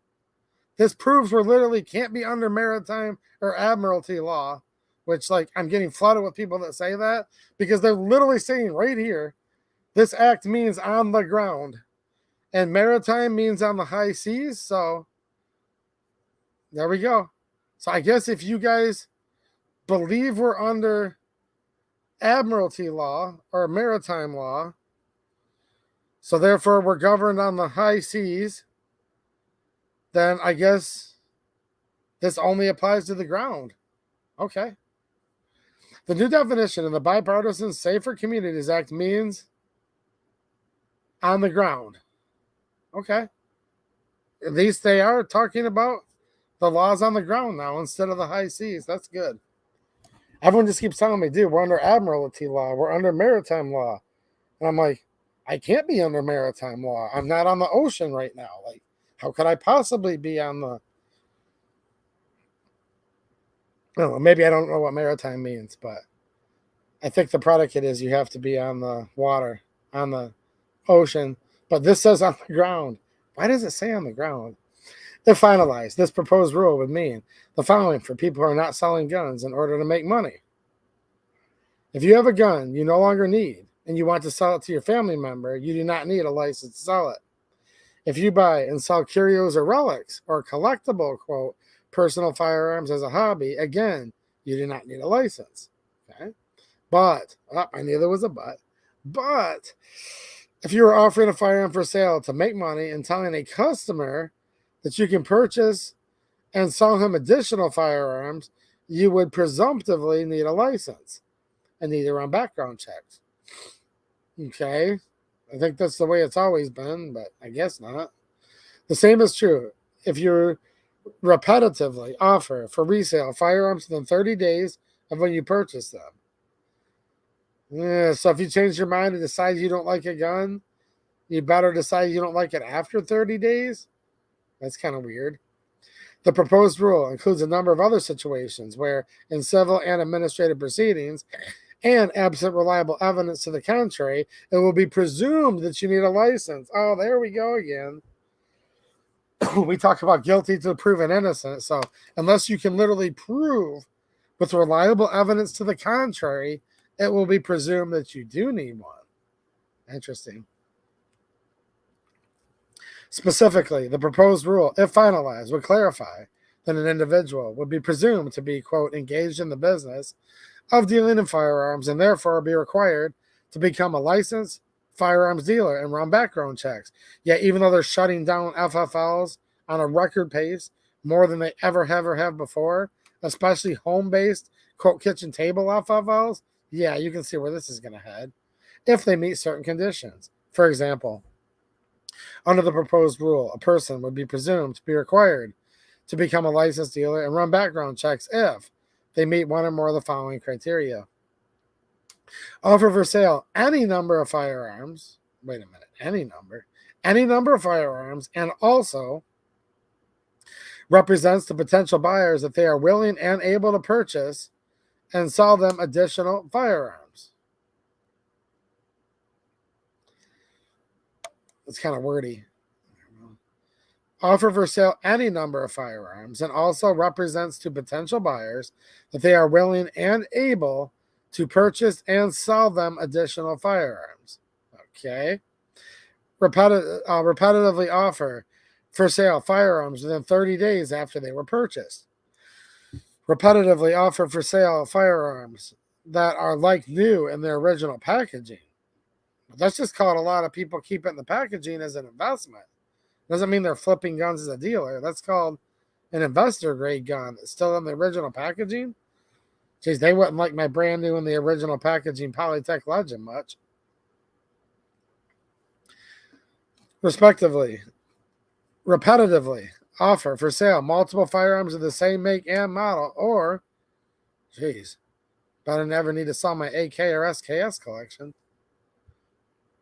Or, as a formerly federally licensed firearms dealer, sell firearms that were in the business inventory and not transferred to a personal collection at least a year before the sale, addressing the so-called fire sale loophole. Fire sale loophole? What the heck's that? They just made that up. Yeah, obviously under current law, you can't just like personally sell something that is on the books for your FFL. Like everybody's always known that. The proposed rule would also clarify that for civil or administrative actions, an individual would be presumed to have the intent to predominantly earn a profit, one of the elements of engaging in the business of dealing firearms, if the person engages in activities such as creating a website or making business cards to advertise or market a firearms business. Well, yeah, that's kind of obvious, actually. If you're marketing that you have a firearms business, by sheer definition, that requires an FFL. So that's kind of a no-brainer. Maintaining records to document and track profits and losses from firearms purchases or sales. Well, that's kind of obvious too, actually. No duh, if you're doing P&L statements, a profit and loss, P&L statement. That's like something a business literally does. So, yeah, duh. Purchasing business insurance or renting space at a gun show. Like, you literally have to be a business before you can purchase business insurance. So, Those three things are like, that's how it already is. So I don't really understand that. The proposed rule, but what gets me is the stuff way up top. Offer for sale any number of firearms, and also represents the potential buyers. So this doesn't even mean you're selling; it just means potentially. That's kind of the proposed rule. Make it clear that there is, quote, no gun show loophole or internet loophole in federal law. Well, there must be a loophole somewhere because the supreme law of the land says shall not be infringed. So what's the 20-something thousand loopholes the government's running on there? Those are the loopholes. Dealers who engage in the business selling guns are required to obtain a license and run background checks no matter where they engage in the business of buying and selling firearms. That include at gun shows and over the internet. That include at, geez, oh, Pete, this is like not grammatically very well. It's hard to read this. That include at gun shows and over the internet. Okay, sounds like a third grader wrote that. But look, this proposed rule is now for public comment. The Department of Justice will consider the comments it receives in deciding on its final rule. No, they won't. They never consider anything. But the big thing is right here. Former Vice President signed an executive order directing the Attorney General to move as close to universal background checks as possible within the existing law, which is universal registration, and registration always has and always will lead to confiscation. And people are going to still say, what's the big deal about this rule? Who cares? I'm covered. I got this way around it. No, they're getting one step closer to full registration, meaning they're getting one step closer to confiscation. That's the problem. This rule is a significant step towards reducing the percentage of firearms sold for profit without background checks. It builds on previous Biden-Harris administration actions to save lives. Liar. However, to fully address this problem, Congress must act. The president continues to call on Congress to enact universal background checks. See? Every time without fail. And the rest of it's just a bunch of blah, blah, blah. They said all we need to do is pass this Safer Communities Act. Everything will be fine, no matter what. And so many Republicans came over and voted with the Democrats from some of the so-called most conservative states. Places I'm told to move to. Places when I go to, I'm told, y'all better not come back. Those places, yeah. Senators voted for this crap. The problem is if I move down to Kentucky, I'm going to still see my current governor. Because the Kentucky governor and Michigan governor are such close friends. Look, they're not just up here hanging out in Michigan. They're down there in Kentucky. They're water skiing. They're doing whatever. She's skiing. She's whatever. Do you remember all that? During COVID lockdowns, nobody can leave the house, not with a motorboat. Her husband's out on the lake. She's out on the lake. They're all out on the lake. Look, she hangs out in Kentucky more than most people that live there. She's such good friends with the Kentucky governor. When they're not in Kentucky, they're hanging out with J.D. Pritzker in Illinois because he's also good friends with that. How do the French say it? Ménage à trois or something like that. My French isn't that good, but you know what I mean? Like, that's the problem. And look, you guys know Mateo's a good friend of mine. He's been a moderator in the channel this whole time. He's sitting in Kentucky right now. He lives in Kentucky. So I don't care how many of my friends live in Kentucky. I'm just saying there's crap all over the place. And there's good people in Kentucky, okay? Obviously. The governor of Kentucky and the governor of Michigan and Pritzker, they've had so many joint press conferences where they're working on this. They're doing a triangle, they call it. What's the translation of what the French call it? Again, I'm not French, but they're doing like whatever, if you know what I mean. Jeez, oh, Pete. It's tough.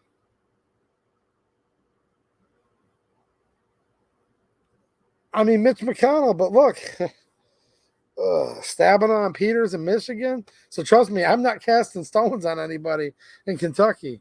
I voted for Rand Paul for president in 2016 in the primary.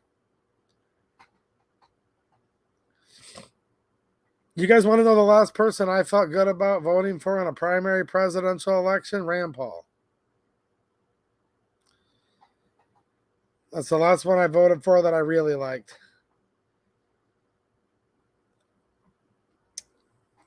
Actually, I didn't get to vote for him in the primary. Intended to vote for him in the primary. Intended to vote for him. By the time the primary ballot came out, he had dropped out. So I want to correct myself. Correction. He was the last person I felt good about supporting, and I wanted to vote for Rand Paul for president.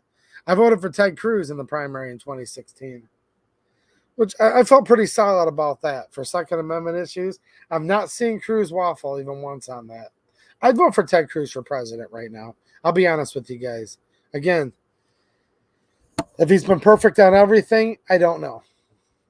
But on the Second Amendment, the dude's got a pretty darn solid track record. You guys do know in the Heller decision, he litigated in it as the Solicitor General of the state of Texas. They were one of the plaintiffs. So Ted Cruz does go back really, really far with the Second Amendment. So, yeah, Rand Paul was my first choice back then in 2016. He did have to drop out before I could vote. So, one more time, correct myself. I did not vote for him, but I wanted to really bad. But I did vote for Ted Cruz in the primary in 2016. And on the Second Amendment, I've not seen him waver. He's been in office long enough where menage a trois. There you go. There you go.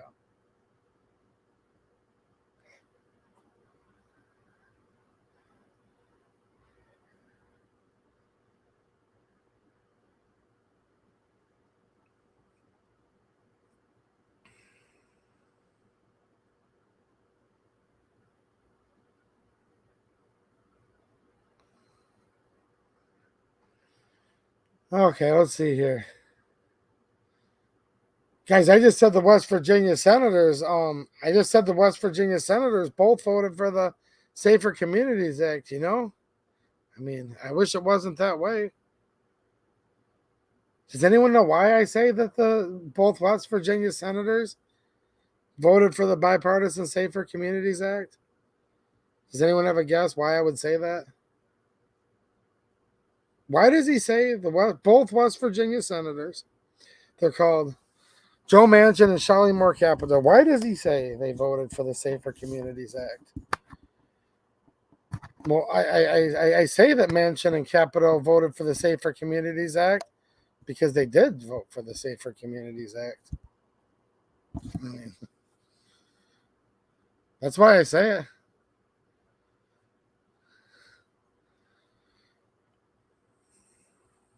So, yeah.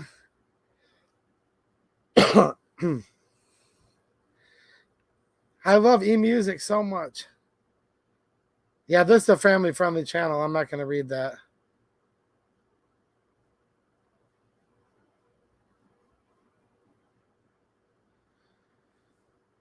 Could you take care of them, Mateo? It's Mateo, get them out because it's a family-friendly channel, and they've done it twice in a row.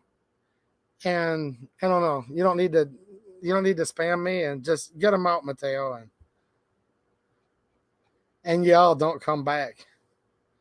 Get them out, Mateo. Get them out, and y'all don't come back now a year.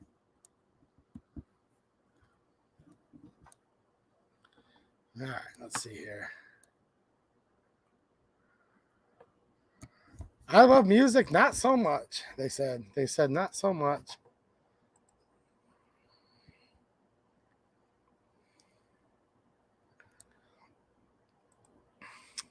Coming up with another super chat. Thanks a lot, man. I appreciate it.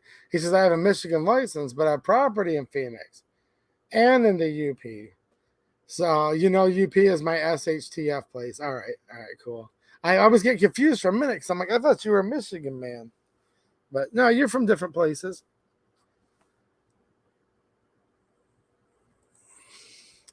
QD, what's happening, man? Thanks for the super chat.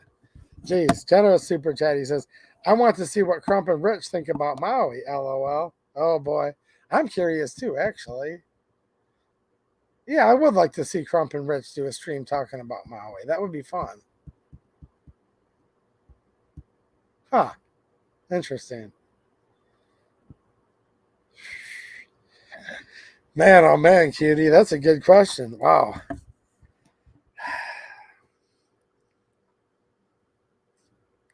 I know they talk about lots of stuff over on that channel. See, lucky for me, this is just a two-way channel, so I don't venture off in anything else really.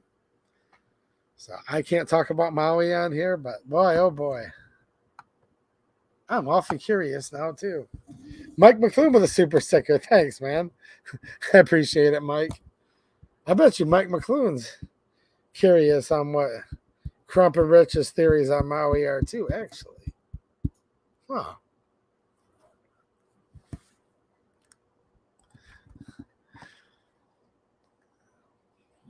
QD, thanks for another generous super chat, man. Oh, dude, this whole Capitol Commission thing in Michigan, nuts. He's like, Michigan, please stop making new laws in secret, in the back rooms, when the cameras are off. I know, man. They're coming back in session here in just a few days. I'm like going like crazy to try to get all the work done I can this weekend and get caught up. And I'm going to have to make a trip to the Capitol this week, this coming up week, technically next week, right?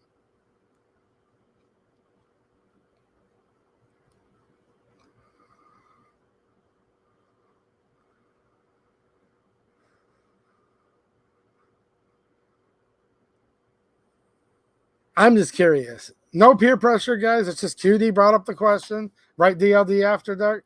QD brought up the question, but I am curious. I am curious.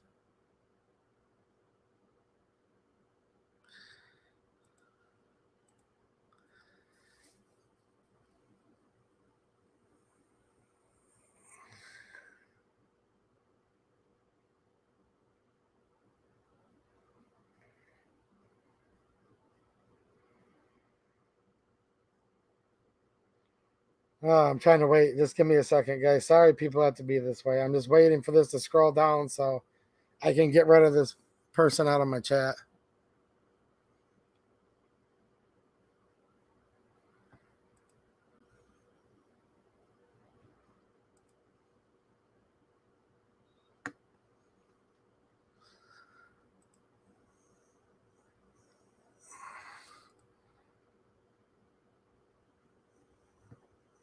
All right, problem solved. Took me a minute.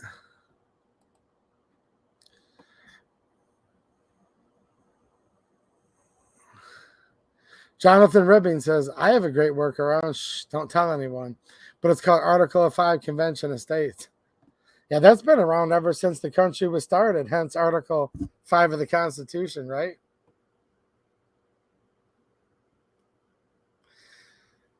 Article 5, yep.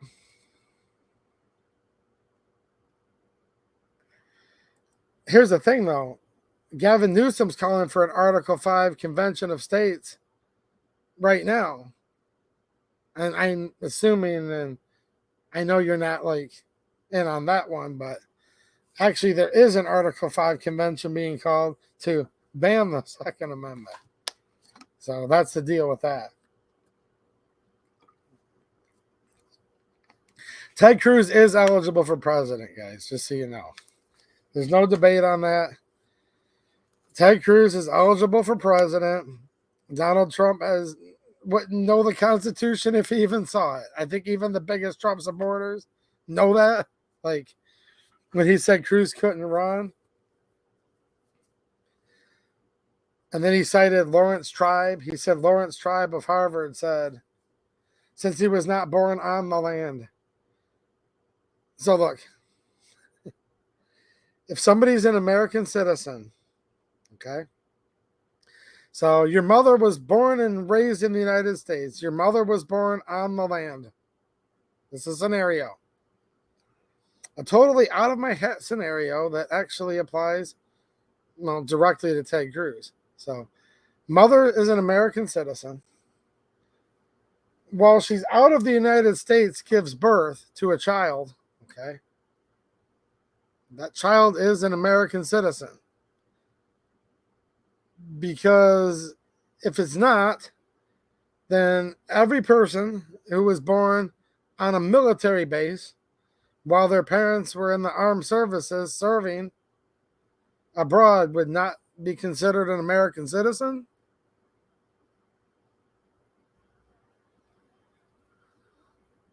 So, again, this is where we just battle our own. We battle our own. We battle our own. Yes, Trump was up there running his mouth saying, Ted, when he was running against him, I can still remember it like it was yesterday. He said, Ted, you have a problem.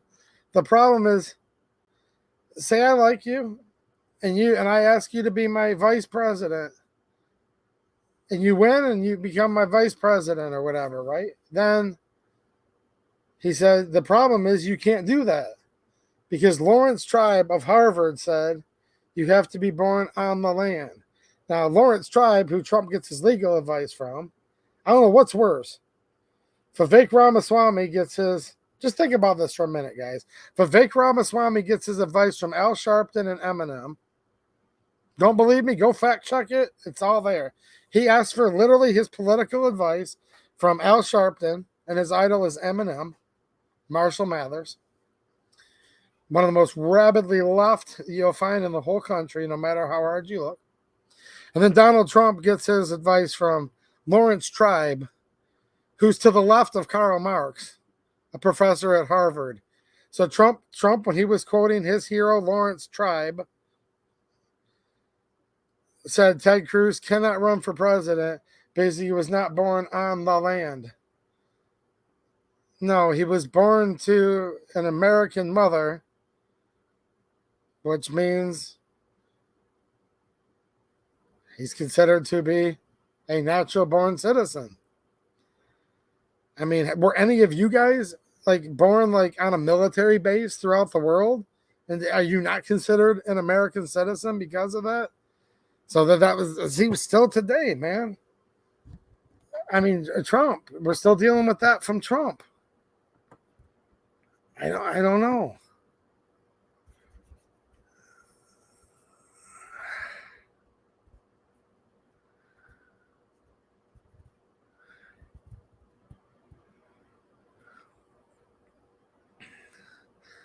Now, if you're born in Texas, Harry, depending how old you are, no, you're not that old. I'm messing with you.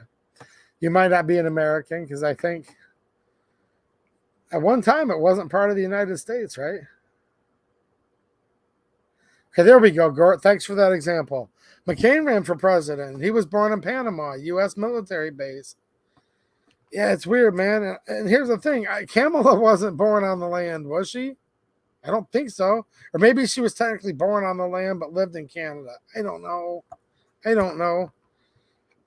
I know she's only like 2 generations removed from slave owners. There's that.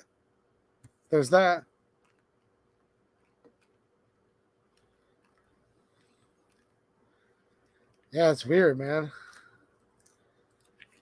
I don't know. I'm just trying to help educate people on here. Like, vote for whoever you want, guys. Like, for real. If Trump's your man, he's your man. If you don't like Cruz, then don't vote for Cruz. Cruz isn't even running right now, okay, for president. I'm just saying that thing's still living on, that Cruz can't run for presidency. And that was just, in my opinion, and many, many other people's opinions, by the way. And many other people's opinions that Trump was totally wrong on that. So, I don't know. We'll see. We'll see about Vivek. We'll have to see. Harry says not that old. What's up, Flyer Rich? No, QD left a big super chat earlier. Did you hear about that one? And I said, hey, man, it's QD making the request, but I had to admit I was kind of curious too. Who wants to know you and Trump's opinion on Maui? And I said, might be a good stream topic for those guys on that channel. So there you go, Fine Rich. You've been briefed. You can go back and scroll up and see exactly how he worded it, but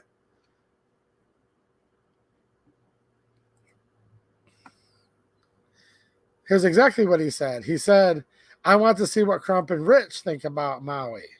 So, I'm surprised there hasn't been a detailed, comprehensive Maui stream over there yet.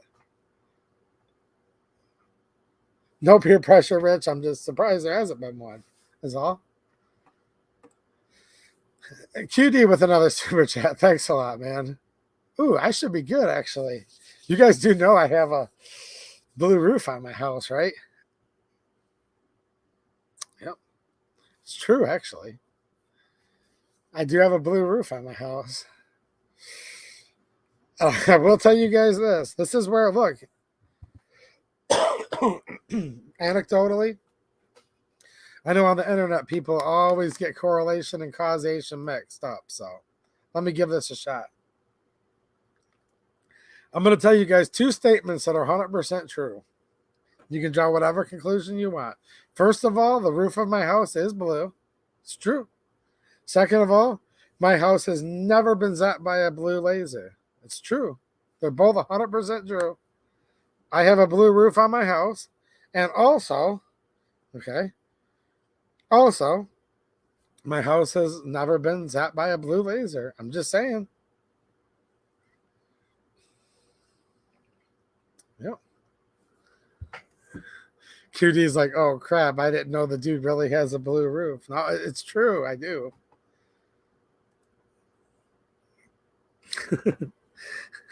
QD with a huge super chat. Thanks so much, man. I appreciate it, dude. He says, run for office. Who was he sending that to? The guy that said he was not a United States citizen? 2A for president. You're trying to get me to run for president? Jeez, oh Pete. I do have MVE, militia violent extremist, right? Isn't that what MVE? I like this guy. MVE, militia violent extremist. That's what they call it now. Says your hat is also blue. Well, this one's a little bit, but nah. Now, you guys are familiar with Occam's razor, right? What that suggests. You guys can guess why I have a blue roof if you want. I'm just saying two totally separate things that may or may not be directly correlative. Yes, I do have a blue roof on my house. And also, my house has never been zapped yet or at all by a blue laser. Just saying. EV3 Dale says, I'll be your VP 2A. I'm not 80 yet. What do you think, QD? Thanks for such a generous super chat again, man. And I think Linda said you gifted some whatchamacallits, memberships earlier. If that was you, well, then thank you for that as well. EV3 Dale, you can't be my VP. Come on, man. You're too young. He's too young. He says, I'm not 80 yet. EV3 Dale's like, I'm 79 years old. I'm not going to be 80 for another week. I'm like, he's too young. Clearly, if you look at the status quo, he's too young, right? I don't know. What's up, James Stacy? Says I can't sell my GI Joes and original packaging. Ooh, are you gonna have to be a dealer? With the right intent, you may. You may. I hope not. What's up, James Stacy? Oh man. Blue team is real, Taco Syndicate said. Hey, I'm just telling you guys I have a blue roof on my house. Why do you guys think I have a blue roof on my house? Can anyone guess that? I'm not part of any teams, guys. What's happening, Kent? G23? What's up, man? Lucky Dog. 350X. Seeing lots of regulars in here tonight. What's up, Dale? Well, why do you think I have a blue roof on my house, Dale? Ooh. Yeah? Today, people think they are cats or equestrian horses. You ain't kidding, man. So people say they are born anywhere they want. Yeah, could I have a litter box to use? Now they say, teacher, what's that, Johnny? I need a litter box. You guys have heard about this, right? What's up, Marco Polo? I think you guys are allowed to do live streams talking about that. Heck, there's this like Hawaiian Real Estate Channel or whatever he's called. Dude, he's doing live streams like literally like right on the scene and stuff. So I think, I mean, I don't want to lead you guys astray. You guys know how the rules are on this place. They're literally nuts. So do your own research. But I shouldn't even say I think anything on this channel. Let me just back up. I have no idea if you're allowed to talk about it or not. But I thought you were allowed to.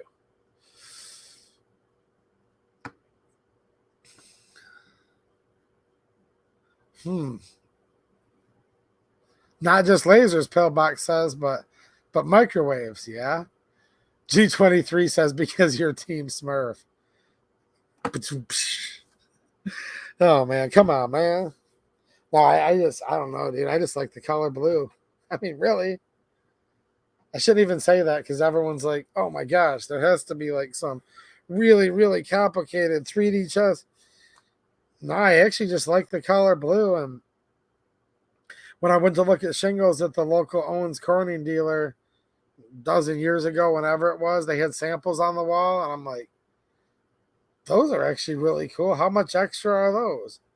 They're like, not much extra. Whatever it wasn't much extra. So I'm like, I'll take the blue shingles because I like blue. I didn't even know that they had. I mean, I have no idea.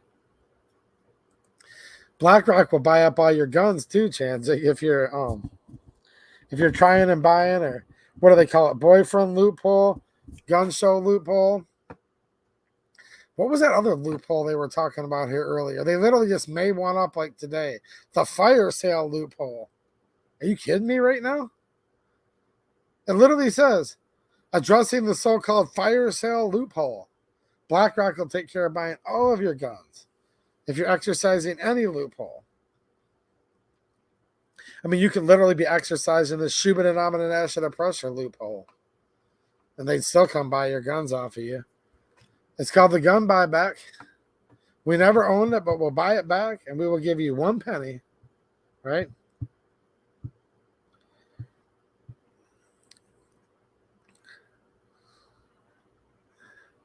What's up, Jane? How did your event go yesterday? Yeah, they should not be taking him off the They should not be taking him off the ballot. I agree, because he's not been convicted of anything. I mean, if being anti-Second Amendment, if we actually enforce that crime, well then Trump and Biden and none of them should be allowed on the ballot, obviously. But since we don't count infringements on the Second Amendment as actually breaking the law, you're right. He's not broken any law that every one of these haven't broken. I'll say that for sure. I tell you guys the truth on Trump. I just tell you I'm not a fan, all right? I'm not telling you like he's the worst one or he's worse than Biden. I would never, ever say that. And by the way, I do not want him being taken off the ballot anywhere. That's wrong. I believe that if while you're in office, which he was in office during these alleged crimes were committed, I think the Constitution is pretty clear on this. I'll tell you guys my stance real quick here. Why? And then I'm going to jump off in 1 second. What's up, Randy Smith? Nice to see you, man. So, yeah, you missed a lot tonight. If you're really bored, you might want to watch the replay. If not, then don't. I don't know if it was a good stream or not tonight, but you did miss a lot either way. Look, if a president commits high crimes or misdemeanors, okay, there's a process. They are to be impeached by the U.S. House of Representatives. Then they are to be tried in the Senate. If upon the trial in the Senate they are removed from office, then and only then can a president be subject to criminal trial. That's just how it works. And that sounds terrible at first. Like, wait, so they should be able to get by with murder and stuff? No, not that. I'm not saying that's okay. Look, they're all criminals. Every one of them, pretty much, when they get to that level, obviously. But the problem is this. If you're a president and there's another state that voted for someone else, you can't have a blue state just arresting the Republican president. You can't have a red state just arresting the Democrat president just because their guy didn't win. And that's based on, it wasn't red and blue back in the founding fathers days, but that's why the founders put that in there. Because you can't just like arrest your political opponent just because he's being like accused of something, right? That's why for the president specifically, they have to be impeached in the House and then upon their trial of the Senate, removed from office. While the president, if the president commits a crime in office, that's the process. You cannot go back on a president and say, you committed these crimes while you were in office. Okay, even if he did, in my opinion, and a lot of constitutional scholars' opinions, by the way. I didn't just come up with this on my own. I've been doing lots of studying on it. According to many from the whatever school you can name, many scholars have said that's the case. You cannot just say, you committed these crimes while you were president, now we can arrest you. That ain't the way it works. And they've proven with Trump that they can now do an impeachment after you get out of office.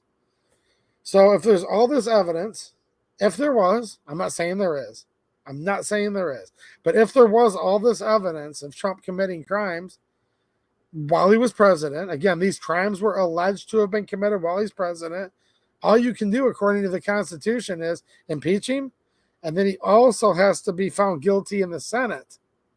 And then and only then can the president go to jail or get arrested or anything.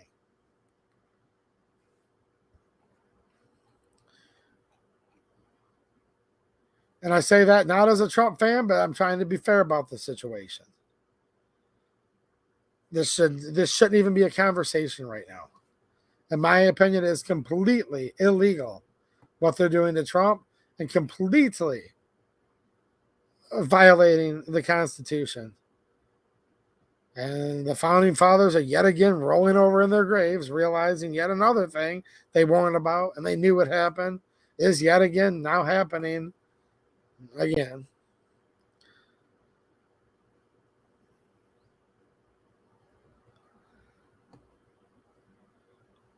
Yeah. What happened, Jane? I'm going to stop by your house for a little bit tomorrow. It shouldn't take us too long. Jane had some storm damage from those storms too. So it was good, but I smashed my nose today and I think I broke it. It was bleeding and I split the bridge open. Jeez, oh, Pete. Well, if you don't feel good tomorrow, we can figure out what it is. Just kind of tell me. I don't know. I'll text you when I'm on my way. You can just tell me where you want me to like cut it up and put it. And if you don't feel good. That sounds bad. Wow. Yeah, where's Hunter? If Hunter can do it, can you? Right? Yeah, right. Yeah, right. I know you're not literally asking that question. Because we all know the answer to it. I'm still trying to figure out who QD's trying to get to run for office. Somebody said they wanted to be VP. They said they're not 80 years old yet. Wasn't that EV3 Dale? There's a couple Dales hanging out in here. I think it was Dale. Disqualified, not old enough yet to run. Did you guys hear that crazy Rachel Maddow? Conspiracy theorist Maddow, whatever you want to call her. She was like, if Trump gets in office, he's going to make it where he's president the rest of his life. And I'm thinking, duh, obviously. Dude, Trump's like 78 years old right now. Of course, like he's already outlived the average male lifespan in this country. So it's like, yeah, of course he'll be president the rest of his life, probably. Probably. I don't know for sure, but it's like that's some big groundbreaking statement. Like, whoa. If he gets elected, he could be president for the rest of his life. Yeah. He'll be 80 by the time he's elected. So, most likely-ish. You know what I mean? Ah, geez, oh, Pete. I think Mateo did leave for the night. Yes. Yes, Gort. Blue Griffin. A gun is only as bad as the hand. Yeah, that's wielding it. I assume you were going to say, or holding it. Yeah, I agree. Talk about that all the time.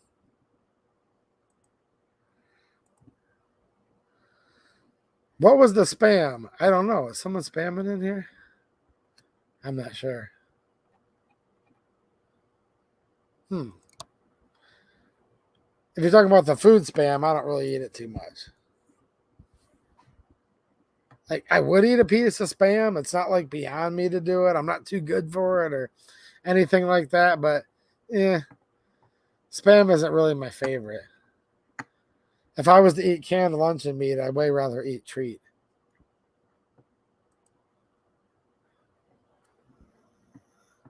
Time to close up shop, Mike McClune says. Thanks to AEDU. Well, you're welcome, man. And everyone joining in this evening, have a safe holiday weekend. See you on local Saturday night. And I will catch you on the flip side. Yeah, man. I'm looking forward to seeing you tomorrow night, and looking forward to you guys all having a good weekend. I have a lot of work to do this weekend, but you know, hopefully you guys don't have to work quite so much. Oh boy, my name's Donald. Constantly made fun. Oh well, jeez, oh beats. Nah, I mean, I ain't making fun of you when I say that. Oh, he was talking about the guy that was kicked. Gotcha. All right, cool. Yeah, the low salt spam is a little bit salty. Yeah. Have you guys heard of Treat? It used to be called Treat.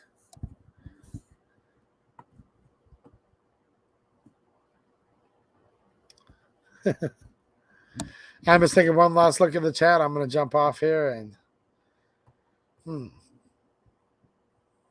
Yeah, Walmart's closed. I don't think I could go get any spam tonight if I had to.